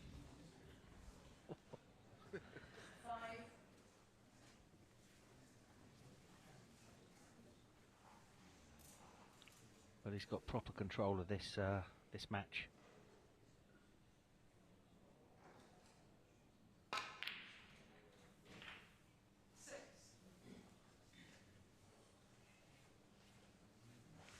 Really needs to get on that red underneath the black.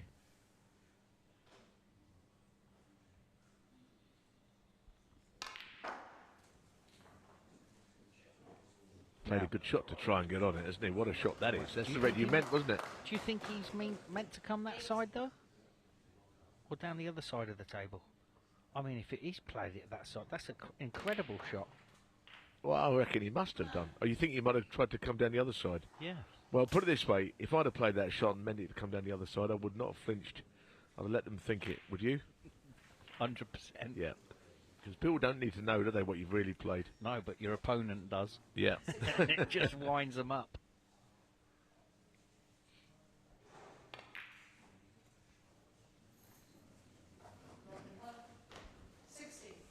If we didn't have enough good players in tomorrow night, there's going to be a couple more. Yeah, it looks in that way, isn't it? Florian in there. Because we don't know, they could all draw each other as well. I mean, we don't know what the draw's going to be like. No. Because the players coming in tomorrow are not all as well known, are they? No. But then, of course, you could get it that the two best players defeated tonight could be up against each other. That's how it works. Yeah. It's been an unfortunate kiss there for Mike. Because, I mean, look, he's only 44 behind with 9 minutes left. So if he'd have had a decent kiss there, he had a chance to do a Marcus Deo on him. Tell you what, he's one of the good guys, isn't he, Michael Judge? Yeah, really good guy, good player, great guy, proper snooker man. I've got a lot of time for him. Yeah, and loves the social side as well.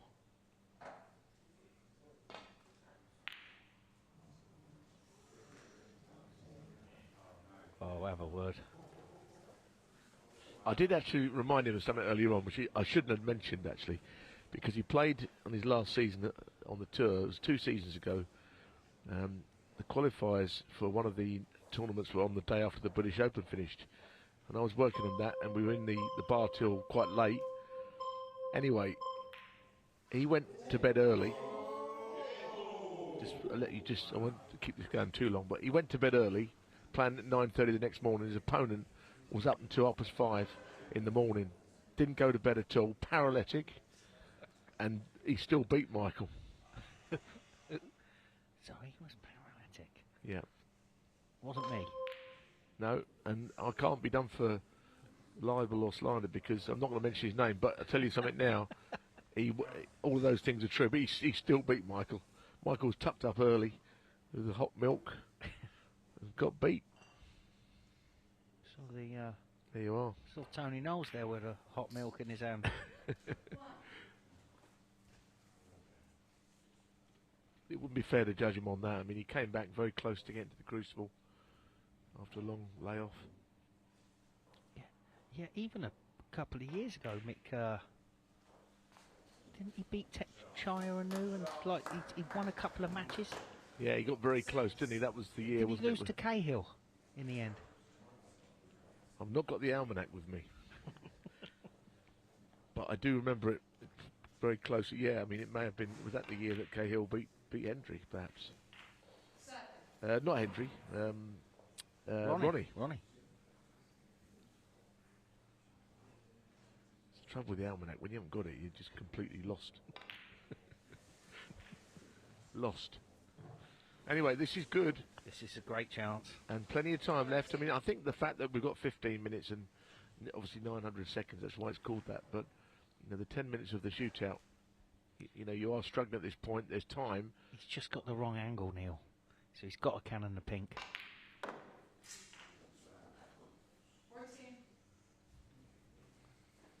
So, is it worth taking the pink again and playing another cannon?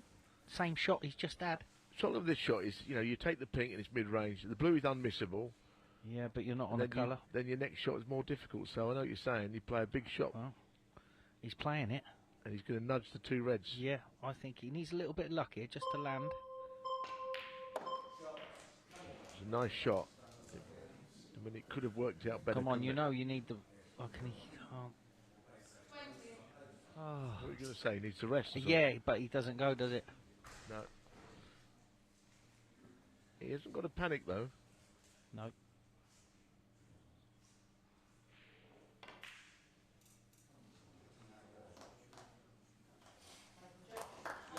It's a good safety shot. I mean, as we saw with Marcus, you know, a safety shot can give you the chance if there's time left. Yeah, is Robin swerving this? He's digging down. The right-hand side, take it round the blue. Oh, what a shot!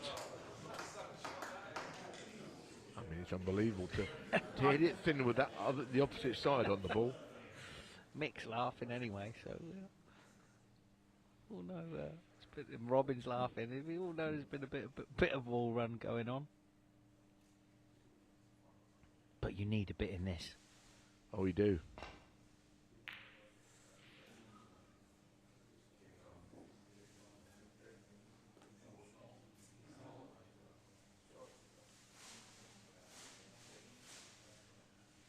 Now, Robin might feel compelled to take this on.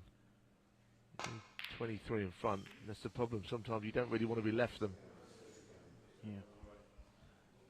He's got the shot to nothing part right, though. He kind of steered the cue ball round, didn't he? So, I think Mick's got to try and find a... Well, is he not on the red up just below the pink spot? I would have thought he is, but... See, he spent so long thinking about it. He barely had time to get down and pot it, which he has done a great job of. Look, another terrible kiss.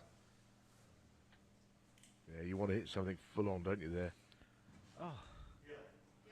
Yellow, is he playing in behind the brown, and something's got to hit a cushion, obviously. Or does it go? Well, not quite worked, is it? Not quite worked out.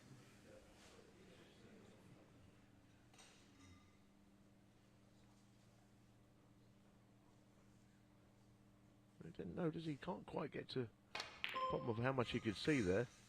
He's played a good shot. Yeah, I don't think he wanted to bring the yellow off, so I think that's what he was just thinking about. Well, it's not gone in a bad place, is it? Tying up the 2 reds and the black. No, he's definitely having a few flicks.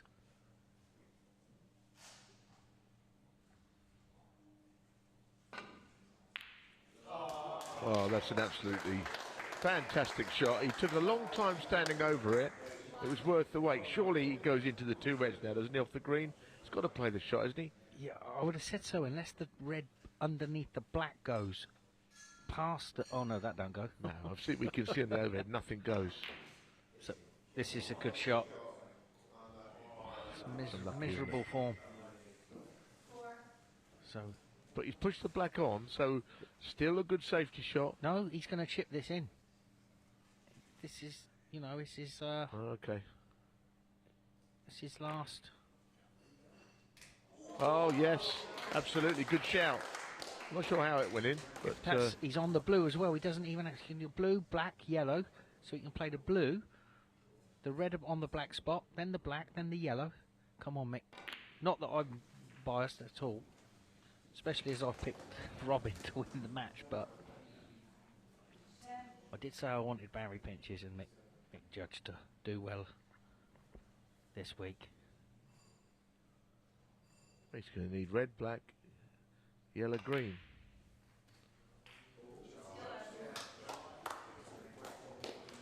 What's he like for time-wise?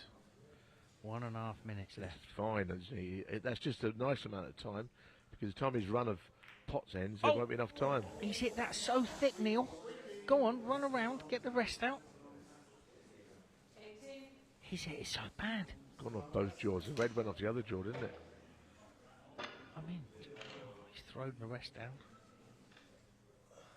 You might hear some beeps in a minute. Is he going to be able to beat them?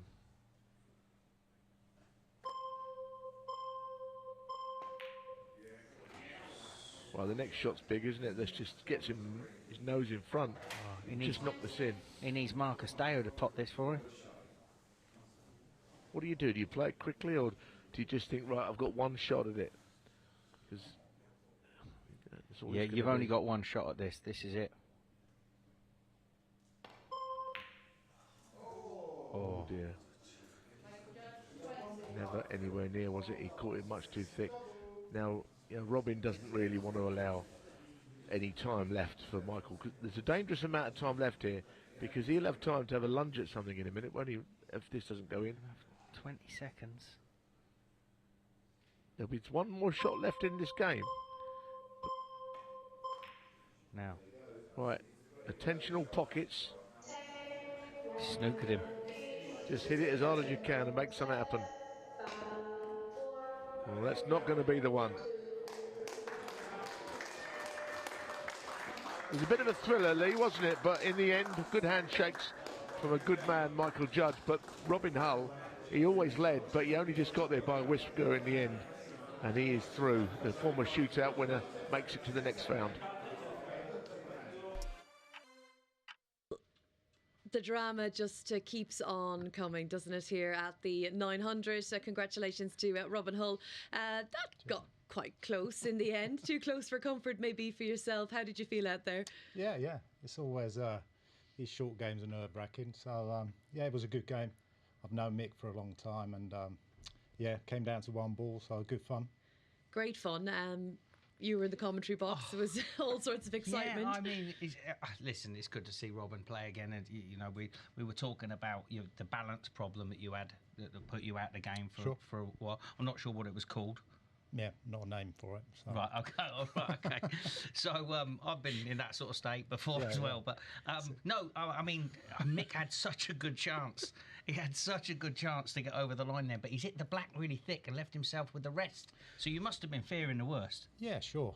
I mean, it's tough because, like, when you're sort of time restricted, it's sometimes you have a lot of time and you don't think you do. And I think that black was the case of it. He just rushed. He had loads of time. I still fancied him getting, but that's the sort of it comes down to making them decisions. Like, instead of playing the green at a fair pace and just going full out for it, he's sort of tried to control it in a way, and that made him miss. But it's tough. Well, listen, you're the expert. You've won the shootout. So here in Reading. Yeah, as it goes, hexagon. So but that like I said, that's just I don't know how to put it. It's not a traditional snooker tournament now, but it's good fun. Good fun, same as this, brilliant. Is it good to be back playing? I know that a lot of our viewers we're looking forward to seeing you back on our screens. And how much are you enjoying playing snooker? Yeah. I've been like over the last sort of 8 months. I've been playing a bit more, and I'm not trying to get back anywhere, but I'm just having a bit of fun. I still love the game, and so this is part of it. Great tournament for Jason. That's what we've all got in common. We love the game. Sure. You're looking sharp enough, though, and you play Marcus Deo next. Did you manage to catch that clearance? Yeah, I watched unreal. It's the best clearance I've ever seen. Like, it was just from a sort of non-snooker player, it was unbelievable to hold yourself together. It was even Billy Castle couldn't have done it. Great stuff. Robin, great to have you with us, and good luck in your next match. And we're going to get our semi-finals underway then. It's Barry Pinches, who's 8-11 up against Josh Thomond next. Josh is the even money outsider here for this one, so we'll see Robin a little bit later. But now let's get to the table. Thank you, Rachel. Welcome back to our first semi-final tonight between Barry Pinches and Josh Thomond. Games we've had tonight so far. And also I'd like to welcome beside me Neal Foulds. Yeah, some good games. The last couple were especially good, weren't they? With Robin's match and of course Marcus Day before that. Their clash will be a good one. He's a cool old dude, isn't he, Robin? You know, he doesn't get overly excited out there. Good to see him back playing again. A real good player. Yeah, Robin's a brilliant player, and nice to have him over in this tournament. You know, he's won the shootout and he's won a hell of a lot of events over his career, Neal. So he's a great asset to the event. Well, we used to have a good little setup in West London there in the club in Ealing. We had Robin was there for a while, Alfie. I was still playing. Quinton Harm was there for a period of time. Andy Hicks used to come down from Plymouth. He was a real good player and practiced back then. So there were some good players. Dino Kane would come over. So there was, you know, a good little group of players. And I can tell you, Robin was as good as anybody when he was in amongst them. Yeah, that was a good little setup you had there. I mean, the game's changed now. There's a lot of good players around, but that was all good players, you know. Yeah, that's what you need even now. If you've got a practice space with 3 or 4 good players in it that pushing each other every day, it just, you know, it makes it even easier for you. You sort of tow each other along a little bit, I think. Yeah. But for him to come out and say that's one of the best clearances he's ever seen, by the way, for Marcus Dale, that's a big statement now. He's, you know, 'cause he's been around. No, that's right. That's right. He's made a few himself. Right, now, Josh Thomond, he did actually mention that shootout appearance, and I don't think he wanted to, but I remember that, where he made a foul when he was in front with a few seconds left. And took him a while to get over it, I think. Anyway, he's missed that one by a long way. Yeah, that was awkward queuing there. You know, surprised he's not played a little safety shot there, because that was long bridge and awkward queuing, so that was tough shot there from Josh to take on. This could be a low score. I just got a funny feeling this mightn't be a multitude of points scored in this one. Although Barry's in first with a chance at least.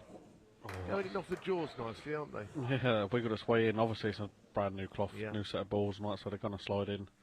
You know, when it comes to my week, Neal, but they're very, very like mouse's ears, as they say. Fuckers be tightened up.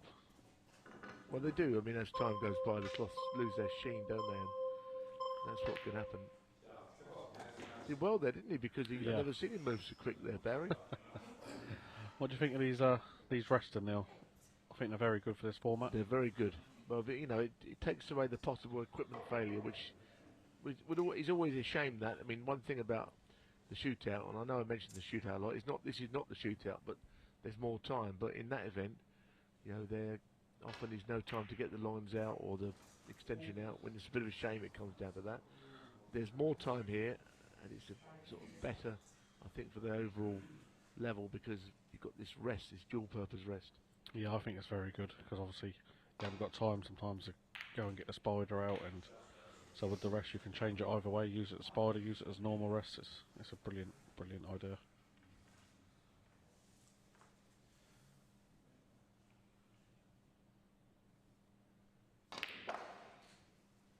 He just wants a can in the black here, and he has.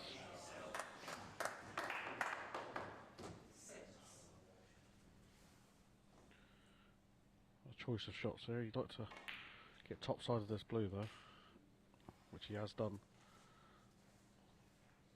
So he doesn't have to go into these full-blooded there, Neal, does he? He could play like the left side of the pink here. Yeah, left side definitely, in that little area. It's the trouble, isn't it? He's played it quite well, but Keeble could just slide through. It's a little bit pacey, maybe a little bit pacey, but unlucky there.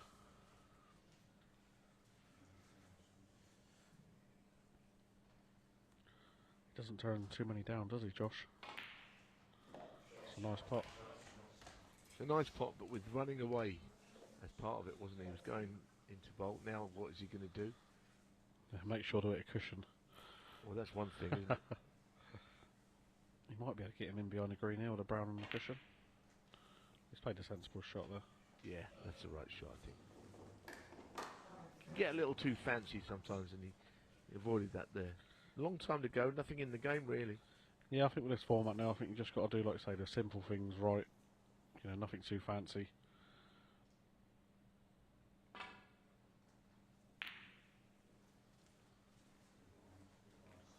But obviously all of our semi-finalists now are safely through to Wednesday's night grand final, which, you know, that would have been their main objective coming into tonight.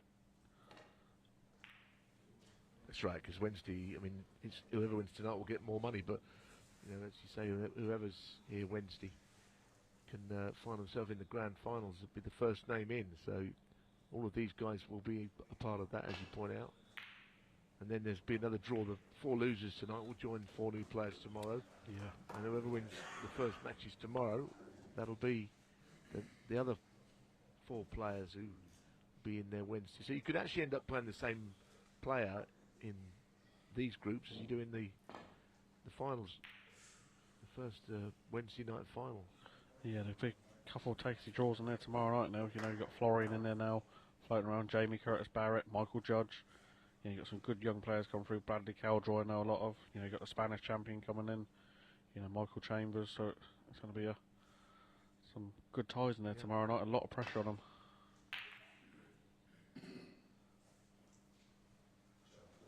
Yeah, and of course it's an open draw, so we don't know who's going to play who yet. We'll be showing you that in a while. That was a nice shot from Barry there. He's not the type of player really new out of it. You want to get in safety battle with Barry, is he? He's a wise. He's a wise player. Very. Oh. He's in off. He's in off. Well, that is absolutely. He would love to clear the pink straight, obviously the black's out of commission. I don't know how that shot could have gone any more wrong, really. He's moved about 8 reds and gone in off.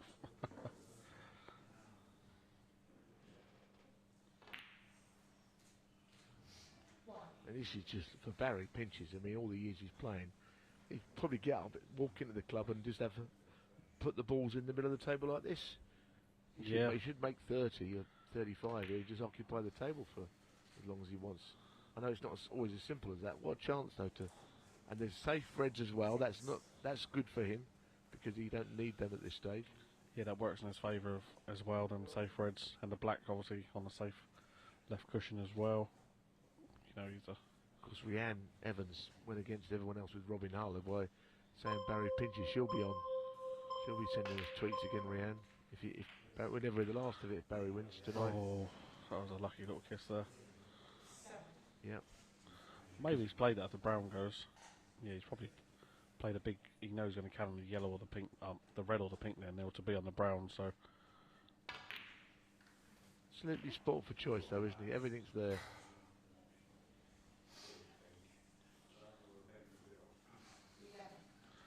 He also won a PTC event as well. Barry did in his playing days. He's had some good wins, and and been a good player over the years, Barry.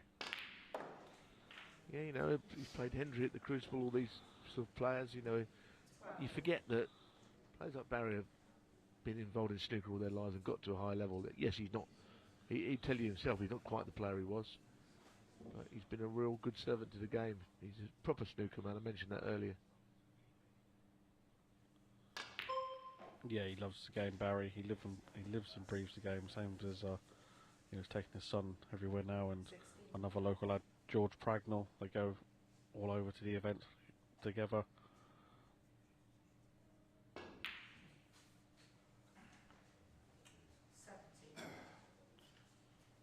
Believe it or not, Neal, when I was younger, he's the first professional I ever beat in a pro-am.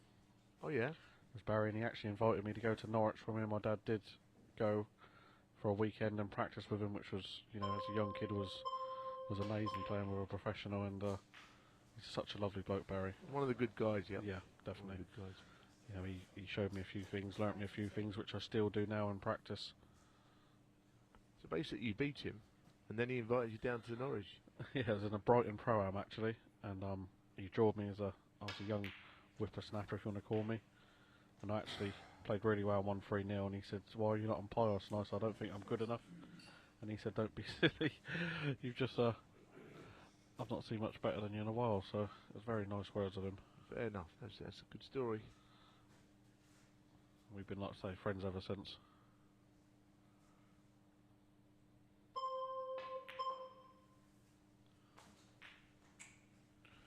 Have you gone far enough to make that either of those two reds possible? Yeah, he just come around to have a look at it.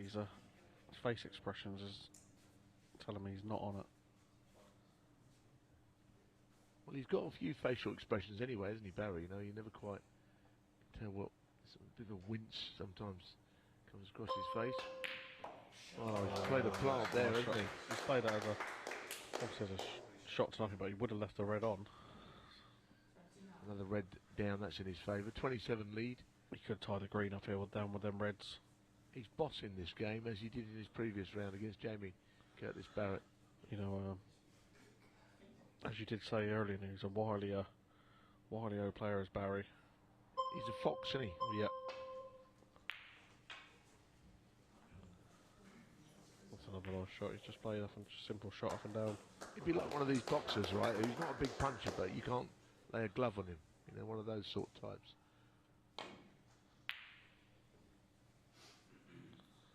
This is a nice shot from Josh.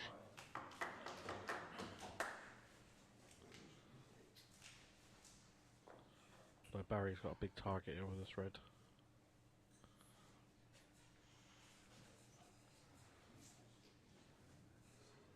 Just doesn't want to make a foul. I'm not sure it'd be that significant if he did, but I'd still rather not. Ball in hand here doesn't mean a great deal. But there's no need to worry about that anyway. I don't know if Josh, maybe he's got to do something like Marcus Deo did at some point, try and maybe get a shot to push the two reds out or get something in play. I think he's just realised that might be the best way to go. Might have had a shot to push both reds out there like a cannon on one to the other, but whichever way you look at it, someone's got to do the groundwork for later on. If the chance comes, it's going to have to be a good one.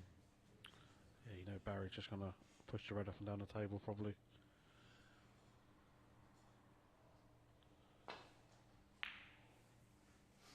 Barry's just trying to nail these reds to the cushion. Yeah, it's going to be very tough here to create a chance for Josh, because Barry, like I say, he's just going to keep pushing the reds back on a cushion. So that's why Josh has gone for an attacking double here. Still enough time. I mean, look, for now, just get points back. Just get points on the board. Be a good shot to get on a red from here. Not tried to do so. So, okay, I'll take the points for now. And he's only 20 behind. You know, it's not. Yeah, 3 reds, 3 pinks now, and he's back in front. Oh, what a shot that is! That's another long shot he's produced tonight. Unbelievable amount of long pots he's potted tonight now. Yep, many of them. That was not close. It's not an easy angle sometimes, those. Man, that was a tough shot there. He's going to be in trouble after this shot here. Because Barry's got a big target in behind the green, brown and blue. Not going to rush, is he? No, I thought we were playing the red closer to the middle pocket though. He might be playing the cross double.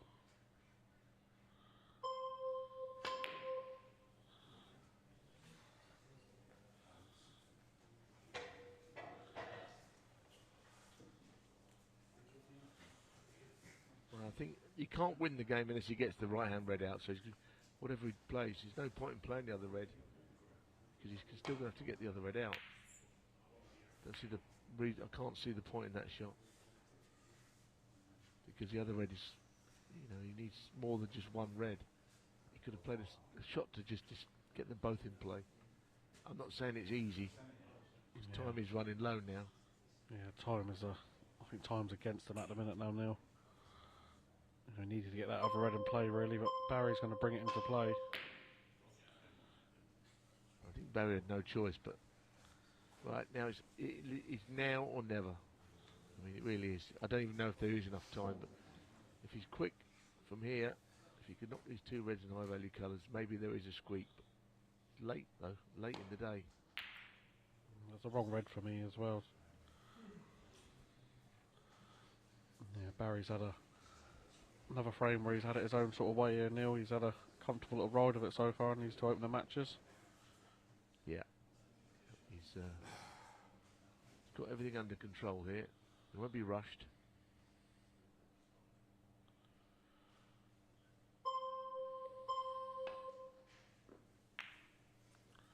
Let's push the red back on the cushion. It's going to be tough to beat in this format now, Barry. He is. Yeah, he is. He may not score as heavily as some, but he can do that, of course. Yep, it's all too little too late for Josh Thomond. He'll be back, though, tomorrow to... Wednesday night final. Friday. Wednesday, rather.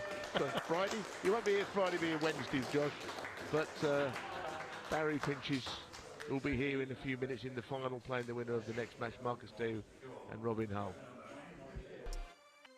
Well, then we've got our first finalist for week 1 of season 2 of the 900, and that is Barry Pinches. He's played another good frame there, and it's been a very dramatic night. Very, very good fun, though. Yeah, but Barry's kind of got through on the quiet side, hasn't he? He's played his 2 matches well. He's got in front. He's looking at the clock. He's taking as much time as he can. I don't know if that's going to be enough all the way through, though, because... You know, now he plays the winner of Marcus, who's brilliant, and Robin Hull in the final, and they were scoring bigger. So he's kind of controlled those games, Barry, but he mightn't get away with that again. Yeah, but he's clever. He's so clever. You know, Josh is waiting to get in and smash him in the pockets, and Barry's just, you know, after he'd just taken a couple of reds off the cushion, Barry's straight back on the cushion. You're not having any of that. No. He's just taking the sting out of the game. And from what we've seen tonight, we'll see Josh Thomond back tomorrow night. Could he be a danger tomorrow evening or after what we've seen? No, I got confused because Josh comes back Wednesday now, doesn't he? Because he's in the final or group. Friday. I said Friday as well, so I had a moment there. But Josh will be back. Yeah, he's got his chance. Obviously, when the draws come later on, it's going to be very interesting to see who plays tomorrow, because some of the big hitters could be playing each other, couldn't they? Yeah, I mean, we'll be doing the draw after this next semi. And so make it a good bring one. Bring it on. Don't you? Listen, we'll be taking it in turns. I'm not having the full blame. And listen, you can see the match coming up, our second semi-final. We've got Robin Hull 4-9, Marcus Dew 13-8, and he's the bigger prize. But after what he's managed to achieve this evening, you just wouldn't put it past him. We've had great reaction on social media. Hashtag the 900 if you want to get involved with the chat. Mark Williams said it was... bit of decoding, one of the best clearances ever. Simply sublime. What did you think? Brilliant. But he made it in such a cool way, like he's been doing it all his life, you know. And of course, he had the chance to come in and pay his money to qualify. So he's come in from the very beginning, Marcus. And here he is now. You know, he could. Who knows how far he could go? Well, Rachel wanted him to win, and when he had the last red up the rail, she went, "Oh, just play safe." Just I said, "No, he's going for this. He's going for this." And when he knocked it in, we were both like, "What a shot!" Before you know it, yeah, the long green. I mean, well, it made me laugh actually. The long green. You brought it up with him, and he says, "Yeah, they're the shots I practice." I'm thinking, what? Who practices that? Nobody practices them. Yeah, queuing next to the pink. Really? Yeah. He's been a delight tonight, and of course he'll have to do it all again against Barry Pinches in the final if he is to win our second semi-final here. Robin Hull, how impressed were you with him tonight? It's just solid. He looks like Robin Hull, if you ask me. He was always solid, always a good player, and we've all tipped him to win this week, but I expect him to win unless Marcus can pull off another dish like that. Those prices are he's a bit too short, Robin, really, isn't he? We think he'll win, but is he really 4-9 the way Marcus played? It should be a little closer, I think. But of course, if you fancy Marcus on that, then he's a big price. Yeah, and you don't expect Marcus. You know, Marcus might not go 40 down with. You know, it could be just a straight game of snooker straight off. Very interesting game, this one. Yeah, can't wait for it. Robin Hull has been all business tonight so far. 4-9 then for a place in the final against Barry Pinches. Marcus Dew 13-8, and no doubt it'll be pretty lively. A lot of his friends and supporters have managed to stick around for this one. So here we go then, second semi-final of our first night of play. Let's join the table. Yes, thank you, Rachel. And welcome back, folks, to our second semi-final of tonight between Marcus Dew and Robin Hull.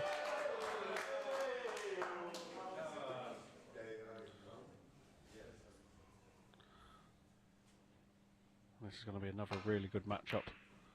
You know, both players played well in the first one, especially Marcus with his clearance. Unbelievable clearance from Marcus, and pleased to be joined by the shirt.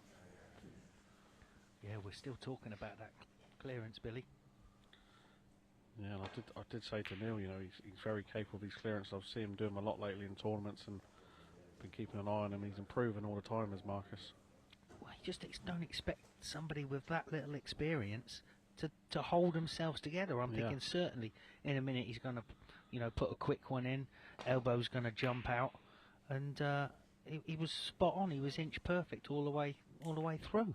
But what we got to realise is as well, Neil, he's played in 2 qualifiers. Don't call me Neil. Well, Lee, pardon. He's played in 2 qualifiers and won both qualifiers. So, he's very adept to this sort of format. He knows what it's like to be under pressure, but that clearance, as Robert Knoll stated, it's one of the best clearances he's probably ever seen. Yeah, I mean,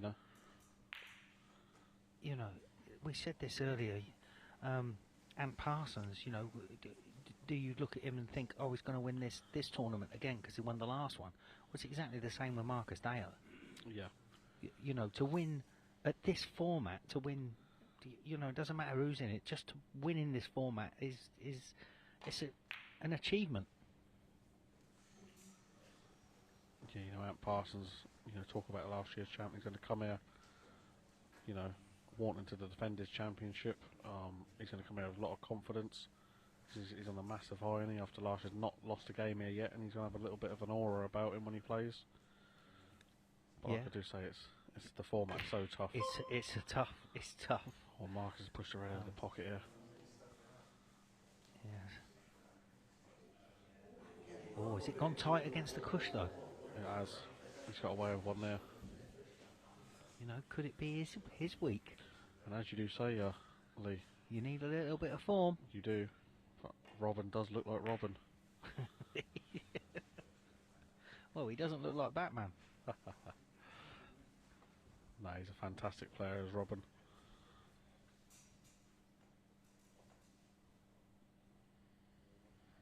So he's going to be breaking these reds open now. Yeah, he's not got a great white ball, so he didn't get into that. Didn't get the bite into that at all. No, and lacking a little bit of right-hand side. Robin one here to get straight back onto the black at the bottom of the pack here. Robin, this red goes in and gets on the black nicely. He's in for a few. Wow, he's playing up for the blue, is he now? Lee, I should say. Oh, he's not having it his own way. He hit that with a bit of pace there. Yeah. Obviously, it was a little bit straighter, and he's trying to use, punch the cue ball across the front of the black. Maybe run up for the blue was a better option.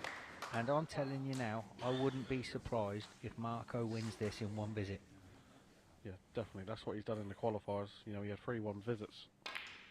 Yep, 50s, 60s. And 70, I think he had maybe in the final semis. Yeah. It was very, very good, very clinical, and the best we was there all qualifiers. He was probably the best performance on a whole throughout the matches he played.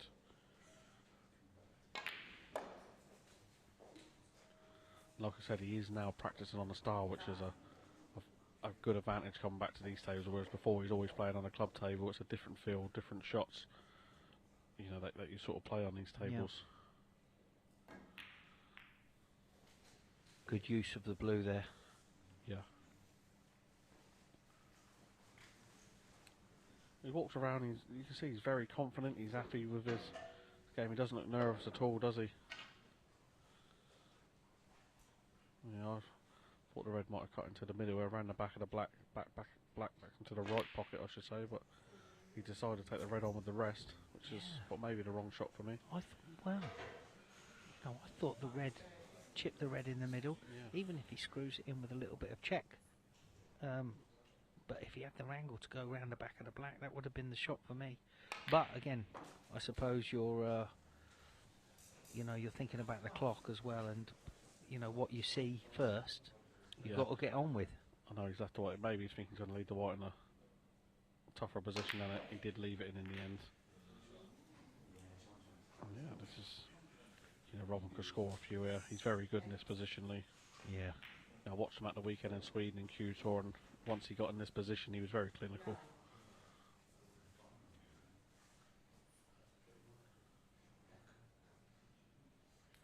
You just really don't want to be leaving yourself straight when you're in the balls, do you? I mean, he's hit that perfect. Yeah. But players have been struggling with the weight of screwbacks and stun run-throughs. It's very easy to Yeah, as we see here to hit too low. You know, he's top side of the black again, so he can put the cue ball where exactly he wants it, really. He's a little bit straight, Billy. Well, he's See what I'm saying? Yeah, he's got a red to the middle. He's been a little bit fortunate. Again, just exactly what I said. You don't want to be too straight around the black spot. Obviously, it's a different table for these cloth and the cushions, the way they sort of bounce, and it's only their second game on it, so they're going to take a little bit of time just adapting to the pace of it. Oh, the crowd getting a bit boisterous, thinking it was going in off. Yeah, well, there's a lot of Marcus fans in there tonight, Lee. As we know, he's brought a little. I know he's in here saying he had a good fan base. Yeah, he's got a little gathering out there. You know, he's a very, very well liked guy, as Marcus. Yeah, you're pretty horrible to him though. I only do it because I see potential in him. You're bringing the best out of him. He wouldn't mind that kiss there, Lee. What a pot on the blue. That was a lovely little kiss on the red there. That was nice. But that was a nice pot on the blue, so he deserves a little bit of luck there. I've seen Ian Whiting in the crowd. Has anybody told him his missus is on cake duty next week? Wow, she does do a lovely lemon drizzle. Like I did say, Lee's very clinical in these positions when the ball's in the open. Yeah. Well, this is why we've tipped him this week. And what is it? Is he 11, 12 times Finland champion? Is that what he is? Yeah, he's won it again this year. And I am right in saying, was it the other good Finland player? Was it Augusin? Christian Augusin was? No, he is Iceland. Iceland, did he? I remember watching him at another tournament. He was another very good player from that part of the world.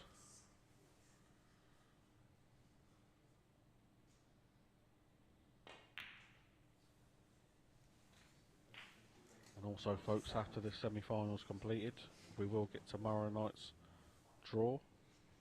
You know, there's going to be some tasty ties in there, Lee. Oh, good there. And who's going to be in it? Mick Judge? Florian. Obviously, Jamie Curtis-Barrett. We've got easy. We've got Neal Jones coming in, who had a lot of gaming qualifiers. He's a very good player. He's another Marcus Deo, possibly. Yeah. We've got Bradley Caldroy coming in, another talented player from Bournemouth. We've got the Spanish champion coming in, Alex Melia. Yep, that's the one. And obviously, is it Michael Chambers we got coming in? The World Disability Champion. Wow.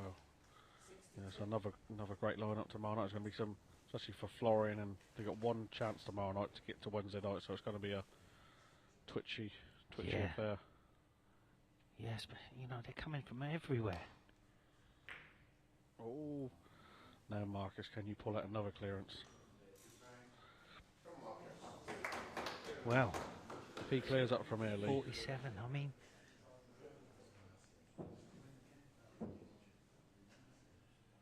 I mean, he's got to get on a colour. Yeah, he's clipped that red even closer to the cushion there. That's not what Marcus would have wanted. Still, he's got 6 minutes. And he popped the blue. Can he pop the blue and play the red along the.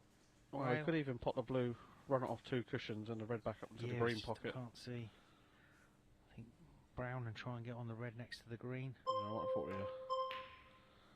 you'd have took the blue on there. What maybe. A shot! That's a brilliant shot. How well has he cued that? He's like I said, he's a very, very good cueist. He's a little bit unlucky. You know, he nearly made a maximum here at one of the tournaments. So I was talking about it with Lee in the world doubles. Okay. He missed the yellow on 120. This is a nice shot. Okay, well he's on it. Oh, that's how quick is it? You have to take the blue on there. This is a nice shot though, isn't it? For a good long pot. He is good at these pots. You sort of screw it over to the left, a little bit left hand side, back out into the table. He doesn't over it these shots neither. There you go. See, we both fancied him for that. Yeah, he doesn't. You watch some players play them blue spots and they sort of over it at it and cues them shots very, very well. I mean, how's Robin L feeling right now? He's thinking, not again, surely. Well, look at this. Whoa up. I know he's going to play him behind the red, but there's a chance he could screw up here and try and flick the red off the solid right cushion. That's a big target. Yeah, I like it. I like it. He's digging down. Oh, Marcus. He tried just to play the land on it. Right, how are we looking now? 35 in it, so it's still doable. And he's brought the green off the cushion in the last visit. Pink's over the hole. So Robin's got to mind his work. Yeah, he might try and push the black safe here. Which he didn't. I thought he might have just tried and push the white onto the black there, maybe. Wow, has he covered that, Billy? I believe it. You can see the pot on angle to this pot if he does decide to take it on. Oh my word. Are you having a giraffe? What a shot. I mean, you know, he could roll the blue in there and have a go at the red with the pink hanging over the pocket. Yeah, he's got to play the blue and then the red down the rail, pink's over the sack. Oh, he's just... I don't like that. Would you have laid it up short? Because now the pink's in the way. He's got to get over it. Now. I mean, my belly would be all over that. If he knocks this in, what a shot. What a great camera action. He's slightly over it, that, don't you think? Sort of tough cue in, tough where it was. But Robin's got to be careful here, because one bad shot and the clearance is on for Marcus. It is. And now the blue's gone near the hole. You sort of just push the red to the bottom cushion and just play the simple shot. Nothing too fancy. Wow, doesn't want to knock that in, surely. Oh my word! How badly has he hit that? I'm not sure. He just had to hit the red half ball. Half ball, straight in behind the black. Well, this is he's got just under 3 minutes, which is he's clubbed that a bit hard, hasn't he? Yeah, it's not ideal. Right, okay. It's all about this shot. It's all about position on the yellow.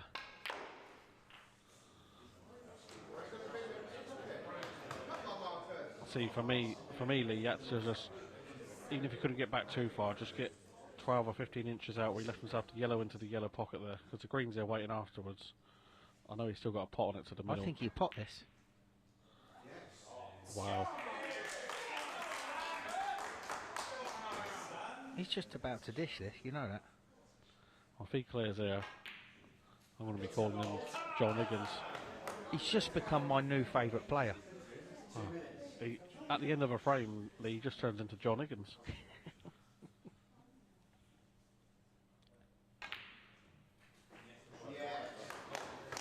Look at the control on the cue ball. I mean, even in the crowd, they're absolutely loving it. How much bottle is he showing, though? It's unbelievable. Oh, he's not quite in this one. Go on. He's got to go around the angles. Or has he? He's having a little look. You know, Robin would have known this was coming at him. Look, he's left himself a shot. But he's that confidently, he's left himself a shot out of it. You know, I fancy him for this. You fancy him for this? I do, because I just believe he's that confident. He would have gone round the houses, I believe. I think he's very confident in his game. Here we go. This is it. Is he in the final? Oh, Marcus. Wow, but this is not easy. Look at the weight of the white ball, though.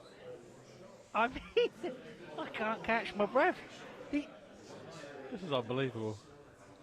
I mean, this is a trick. Is that's dead straight as well. He's got to mind the in off here.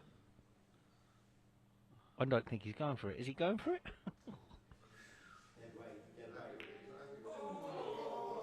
It's not a bad shot. You settle for that there, Lee. That was a tough shot to play. Yeah, I mean... Marcus is looking at the long double. Into the yellow bag. No, he is as well. What's he done there? What's he done? That's it. He just hit it too hard. Unlucky, Marcus. But there we have it, Lee. He was going for glory. Rob and I will join Barry Pinchers in tonight's final.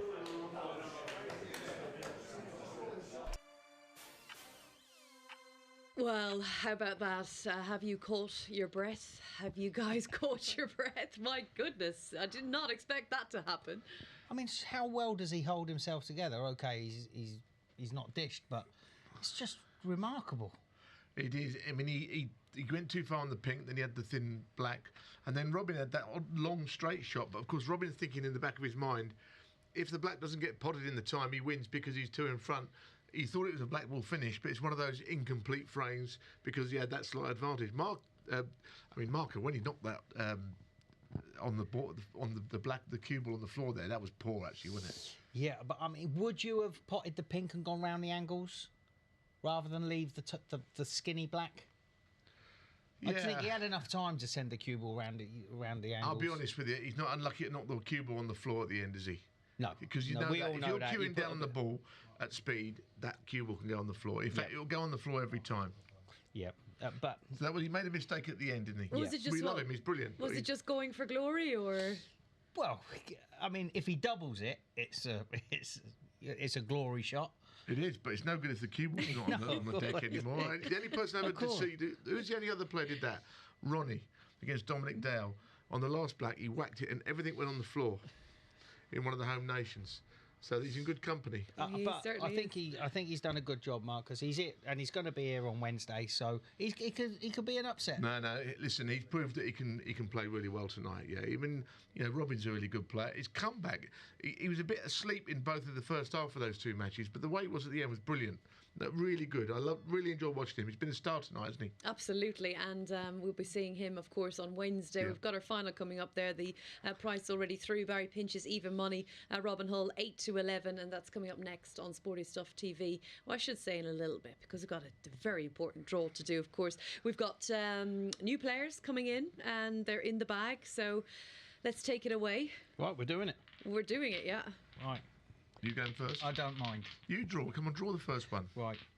So we can... Don't make a meal out of it. No, I'm not just picking the first one. Right, OK. Number 4. Number 4 is Michael Judge from Ireland, just off the tour. Oh, this is a tough one. Who are you going to pull? Florian? Number 8, Michael Chambers. See, it's perfectly legitimate and fair draw for all. Is Michael Chambers. Yes. So the 2 Michaels, Michael Chambers, of course, coming in as a new player tomorrow night, the World Disability Champion. Number 1. Number 1 is Jamie Curtis-Barrett, former English amateur champion. He didn't settle in his match this evening. Number 7. Number 7 is the current champion of Spain. That is Alex Melia. Number 3. Number 3 is Florian Nüßle, the Austrian champion, who, of course, was beaten by Marcus Dale. Number 6. Number 6 is Bradley Cowdrey, the Q-Stars nomination. What does that tell you about this draw? Is it the perfect draw? It's 4 losers from tonight against the 4 new players from tomorrow. Thank you very much. Number 5. You were hoping this would all go wrong. You thought, you're going to draw the big hitters together. Players versus the good it's players. A beautiful draw, isn't it? Number 5. There's nothing left in here. Number 5 is Neal Jones. That's right. Who finished top of the 900 ranking. Against Knowlesy. So that is the perfect draw. That's how to do it. And if you don't believe him, just ask him. Well, it is the perfect draw. It's a perfect draw. 4 new players, 4 beaten, no one playing each other. All great. It's a real international flavour, isn't it, this year? Yeah. The 900. We've obviously got the Spanish champion coming in, and Alex Melia. The World Disability Champion. Great to have Michael Chambers involved as well. We've got Ireland in there. We've got Finland, England. It's going to be fantastic tomorrow night. I tell you what, Florian must be feeling disappointed to have lost. I mean, OK, Marcus played brilliantly in the end. He was left hanging as well. He went to shake hands and he was too busy taking all the accolades. Florian will be the man to beat tomorrow in that group. He was unlucky tonight. He could still win the whole thing. I think the big names are going to be happy with that draw. Yeah. What do we fancy with Knowles, one of our legends in the 900? What do we expect? He got another tough draw there because Neal Jones has been playing in all the events, so he's had loads of more than Marcus Deo. He's had more match practice at the 900, I think, possibly than anybody, because he's been playing in them all and always got to the later stages of it. So that's another tough one for Tony. It was nice to see Tony sitting in and watching on, having his cocoa, cold cocoa, which was great. And it's lovely to have our legends. We're going to be having Joe Johnson joining us for the 900 as well, the likes likes of Dennis Taylor. So exciting stuff still to come. Oh yeah, there's a lot of them in it. They're really good players. I mean, it'd be great to see Joe back again, and of course Dennis is a legend. Isn't he? Great to see him. Not forgetting, I know he's been watching tonight, Mr. Drago. He's watching. Hi to Tony, legend. Hello, Tony. We can't wait for Mr. Drago to turn up as well. Right, the final. Come on, who's going to win it? After what we've seen tonight, forget about your selections. Well, we both picked Robin Hull. Yeah. And he showed he's still class around the black spot on balls, but Barry is very, very clever. It's a real tough one to pick. Okay, so who are you going to go with? Well, we can't really go against Robin Hull. We've had it, haven't we? After what you've seen tonight, if you were to have a bet right now. Well, we've got to stick with Robin. We've had it. I mean, what can we do? I think Barry could possibly win, but you can't change your mind now. We're done. We can't. But you've still got to pick one. I'm going to have to say Robin because I've got no choice, but I've got a feeling Barry could. Do I say it. Barry just to, no. even though I've got no? This isn't how it works. Listen, you've tipped Robin to win it now. I have tipped Robin to win but we know that it could go wrong for him tonight in this game. It could, so but it doesn't matter because it's about Wednesday night. This is a bit of cash. And not twisting. Then we're sticking with Robin. I'm sticking for Robin for the week, but I'll have Barry now, so we can have a 50p on it. Okay. All right, lovely. Thank you for that. Stay with us. We have got the final on the way. Really looking forward to seeing who will come out on top for the first night of season 2.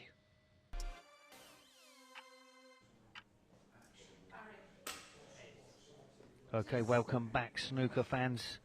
This is the final, night 1, week 1, season 2 of the 900. Robin Hull versus Barry Pinches, two very familiar names for all the professional players out there. Know these two boys.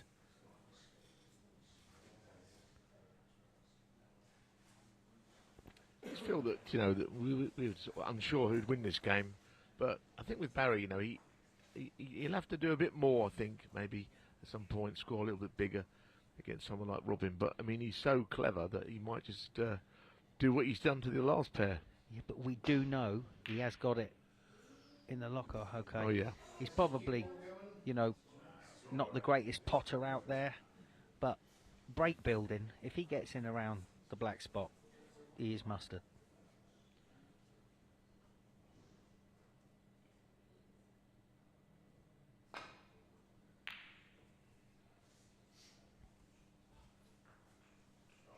But this could be really tactical at the beginning. Well, very much so. Yeah, it could easily be like that. Both players know what they're doing. They're not going to give chances away.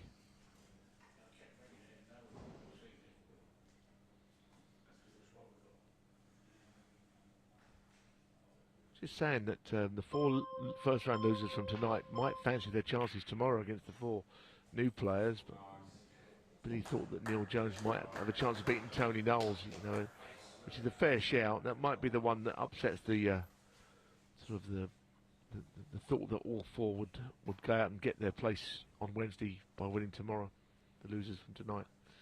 Yeah, when the draw came out, I thought the bigger name players are going to be quite happy.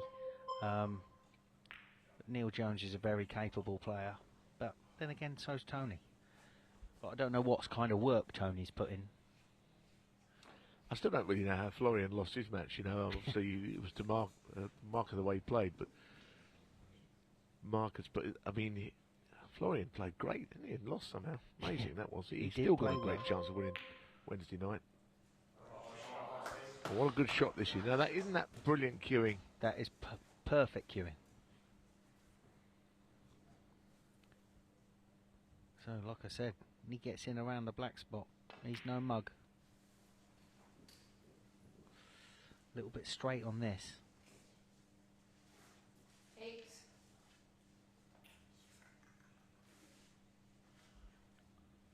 I watched Barry play when we played in Q School in Wigan, and you couldn't go for those reds along the cushion. They just didn't go.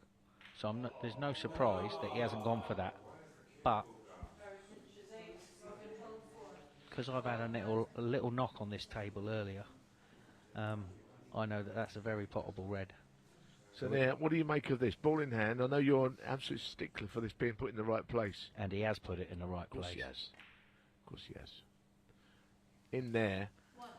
Slightly opens things up. Not greatly, but there's a red that goes to the other corner pocket, as you can see. One thing he always had was very, very good cue ball control. Robin, when he's playing well.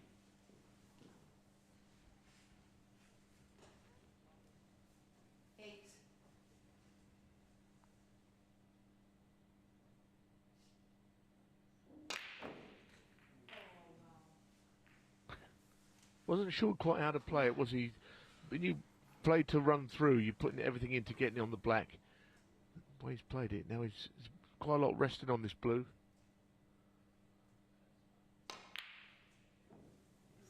Yeah, pressure got to him a bit. They didn't really like it, did he? I don't think.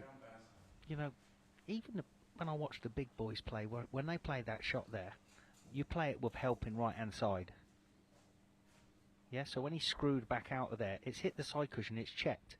I never know why play they it don't with left-hand side, haven't you, and run it out. Yeah, the almost reverse side, isn't it? Yeah. Well, I don't know if they do play it with that side, but I think when they just seem to check off the cushion, you've got to constantly put the other side on. What you're saying is, it hits the cushion, checks back down the middle, doesn't finish on a colour. Yeah, you know, if you play it with the left-hand side, or it takes you down reverse, towards the you blue. Go around the blue or the bolt colours. I know what you're saying. I agree with you. So Barry would be happy he's coming back and he's already level, because I'm sure he expected to be worse off after ball in hand.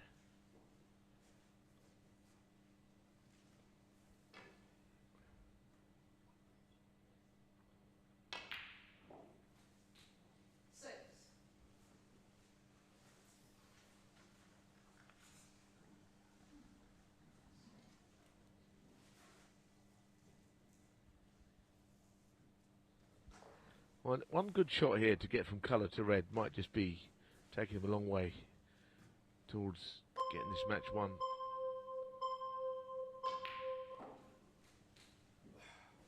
I think you wanted him to play on that red to the up and to the right of the black, didn't you? And of course the black would go to the opposite corner. He's not quite on it, is he? He's on a different one. No, he's on a different one, and if he can just run it in, he's got the pink in the middle, or he can run it through for the black. Just depends what kind of angle he's got.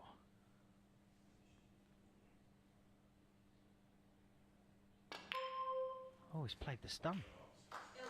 It's delightful, delightful cannon. I mean, you know, there's nothing wrong with that shot, is there? But I probably would not have played it. Maybe he felt he couldn't avoid the pink. Yep. So is he going to screw back into the red to the left of the pink? Put the red in the other corner. Obviously, the red goes past the other red. 18. The balls are in not bad position. Let's be honest. No, they're nice. I hope Michaela's not blaming that it's 12:30 on the first night that she's tired already. Yep, yep. Got another 9 weeks of this. Yeah, we'll let her off. We'll let her off, I think. Good referee, isn't she? Very. Missed on the main tour, I think. Obviously, she's no longer involved in that, but I think she's missed. Yeah, definitely.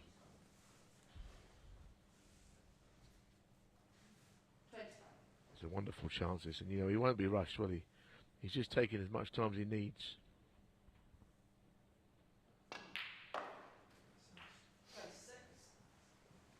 I mean, when they are sitting pretty like this, why not run the clock down? Or do you think it would knock him out of his rhythm? Because when he's I think there's an argument it could do. Because, you know, he's not slow, is he, once he's in the balls? No, but I think that if you've got these balls there in front of you, the only thing that could possibly stop you potting them is if you start clock watching too much. Yeah. You know what I mean? If they're there in front of you, a player like Barry would knock them in anyway. And he's got a nice pace around the table. Is that rain? Well, I don't know what it is. I mean, they're resurfacing the roads outside, aren't they? But I don't think anything to do with that. I think it's a bit further down the road. But I think that could be rain. But he's absolutely perfect here, isn't he?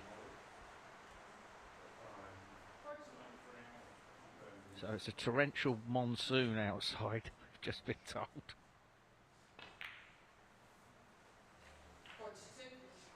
This is very good stuff, isn't it? Just those people are probably pleased they're in there. Now they're thinking, well, it's nearly over. Spectators think, I've got to go home soon in this rain. The road's all closed everywhere. Mind you, it's quite quiet in there now. Look, there's a few empty seats.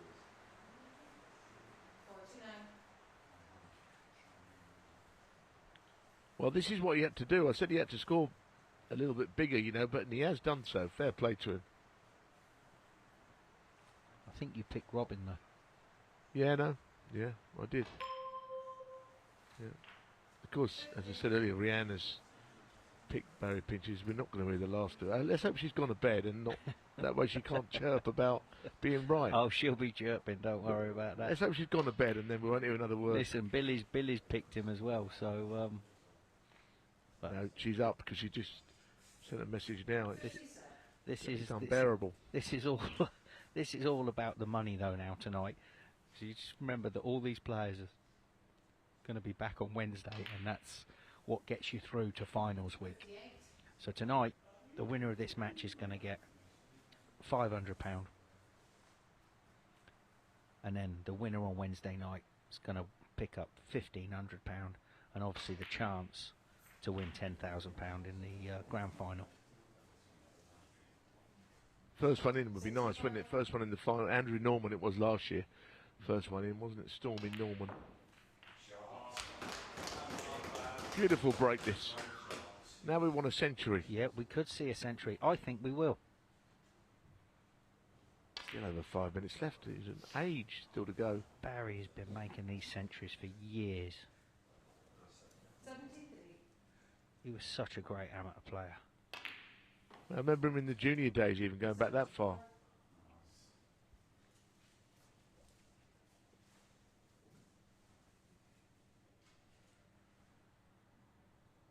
Do you think he can walk down the street in Norwich without getting mobbed or not? Because he's Mr. Norwich, isn't he? He's a massive fan of... He wears the waistcoat with the colours on. The yellow and the green back.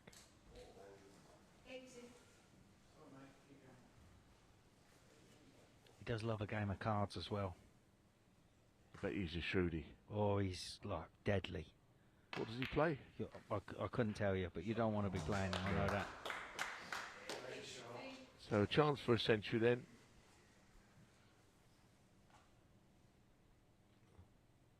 We'll need the lot to make it happen. We haven't had one. Of course, we had century the first week last year. Yeah, Andrew Norman. Andrew Norman got one, yeah. Come on, Barry. Let's finish tonight with a bang.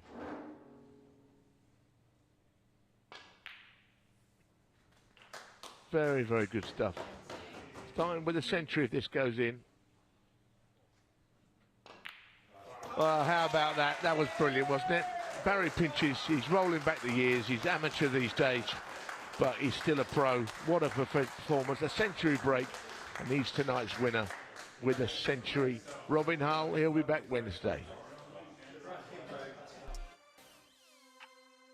Well, what a night, and we've seen extraordinary stuff here in Reading at the Crucible, and it's been high quality. What a way to finish the final. Congratulations, our champion tonight, with a century as well. Not too shabby. Didn't expect to knock in too many breaks tonight, but really pleased with that. I mean, watching Marcos earlier sort of inspired me. He played so well, didn't he? Why didn't you expect to be knocking in big breaks? You've been doing that all your life. Not that big, yeah. But no, I mean, I'm delighted to have won all 3 games and obviously come back Wednesday and hopefully enjoy Wednesday as well. It's going to be a great week, and the guys were saying in the commentary, you're rolling back the years. Lee, remind us the first time you met this man. I played you in a junior tournament at Swindon, and I did well to get to the final, but in the semi-final we was making 130 breaks back then. Yeah, as a junior. When we were kids, 15, 16 years in old. those electric blue Yeah. Electric blue cords that you had on. That's right. They were good, weren't they? Lee Coopers or something. I remember them. I was jealous I didn't have a pair, to tell you the truth, with the Gazelles. That's right. Yeah, we all had a pair of Gazelles back in the day. Good days, mate. Good days. They were good days. All right, good days and Gazelles. Reminiscing. And Barry, I just want to ask you as well for this tournament, and listening to Billy Castle tonight, listening to Lee, and lots of the younger players. We're talking about the grassroots of snooker, and the amateur, and the opportunity that's there. I know your son Luke will be playing a little bit later. Yeah, in this. I mean, look, this is fantastic for the amateurs. They look. I mean, it's nice for me. Well, I am an amateur, obviously now. It's nice for me, but especially the youngsters. I mean, someone like Marcos who hasn't perhaps had a lot of exposure. And he's come here tonight and played some. He's been the player of the night for me. Unlucky not to make the final, and I think that's brilliant. And the strength and depth in the amateur game is very good. And I say it a lot of times. I think the pro game needs to be maybe made a fraction bigger to accommodate all the good players, like people like Florian and people like that. It's hard to see how they're going to get on tour sometimes because it's just that difficult. It's too brutal to qualify. It's just a lot of good players around. Loads of good players around, and a lot of them are young, and I sort of, look at it and think sometimes, how long is it going to take them to get on the tour because it's that hard. But there we go. So that's another matter, really. But it's tricky, isn't it? Because we've got the talent, and you want to see it flourish and nourish it. And and this event sort of can showcase some of that. I think that's brilliant. Well, it's a fantastic event, fantastic setup out there. Well, congratulations to all the team and Jason and all the team for setting it up. Well, we're one night into to season 2. We've a long way to go. What a great night! It's been a great night. Really good night. Yeah. Excellent What a way to kick off our new season with a century in the final. It's Barry Pinches, your champion. Congratulations, Barry. Well done, mate. And we look forward to seeing you on Wednesday night. But as I've said, we've got so much to look forward to. And let's bring you right up to speed on the draw for tomorrow evening. We'll be live from 10 o'clock here in the Crucible in Reading. And up first, Michael Judge up against Michael Chambers. Michael Judge, of course, just missed out tonight. He'll be back. He plays Michael Chambers, World Disability Champion. Jamie Curtis-Barrett, former English amateur champion. He's up against Alex Emilia, who's the current champion of Spain. Florian Nüßle from Austria up against Bradley Cowdrey, who's the Q-Stars nomination, talking about the youth coming through. Neal Jones will also join us. He's finished top on the rankings for the 900. And, needing no introduction, the legend, one of our legends in the series, and that is Tony Knowles. So, what a night it's been, Neal. It's been terrific tonight, and that's going to be good tomorrow as well, because you're going to get that first match is really important, because whoever wins those games comes back Wednesday. Some of the guys are getting one bite of the cherry, which is tough on them, but I like the format. I like the way it works. Players play on the Monday for a reason, and players who are just sort of scrape into it sometimes have got that one go. But sometimes the Tuesday night winner or win the Wednesday night has happened a lot before, so that that could happen. Yeah, I mean, I remember last year being a great first night with the 129 break from Andrew Norman. That's right. But I mean, this night tonight had it all. The drama, the dish, like Barry said, he could have 2 dishes from sort of not a nobody. I don't want to say he's a nobody, but like from a lower ranked player that's not really had any of this, never played on TV before type of thing, and it's brilliant. Well, that's what Barry mentioned, and it's the exposure, isn't it? Brilliant. And playing on TV for the first time, it must be easy. Like, you can play the game and you're in the snooker club and you're knocking and everything. Suddenly the lights are on you. Now we've got the crowd around you. Your first TV experience? Well, I mean, I played in Junior Pop Black, actually. I don't know if that really counts, because there was a lot of junior players around then. Was it on the telly? Yeah, in black on the BBC. And Dean Reynolds won that. John Parrott was in the final. Yeah, it was just sort of silent pictures, like one of them old Charlie Chaplin movies. It's like you flick the book and that's right.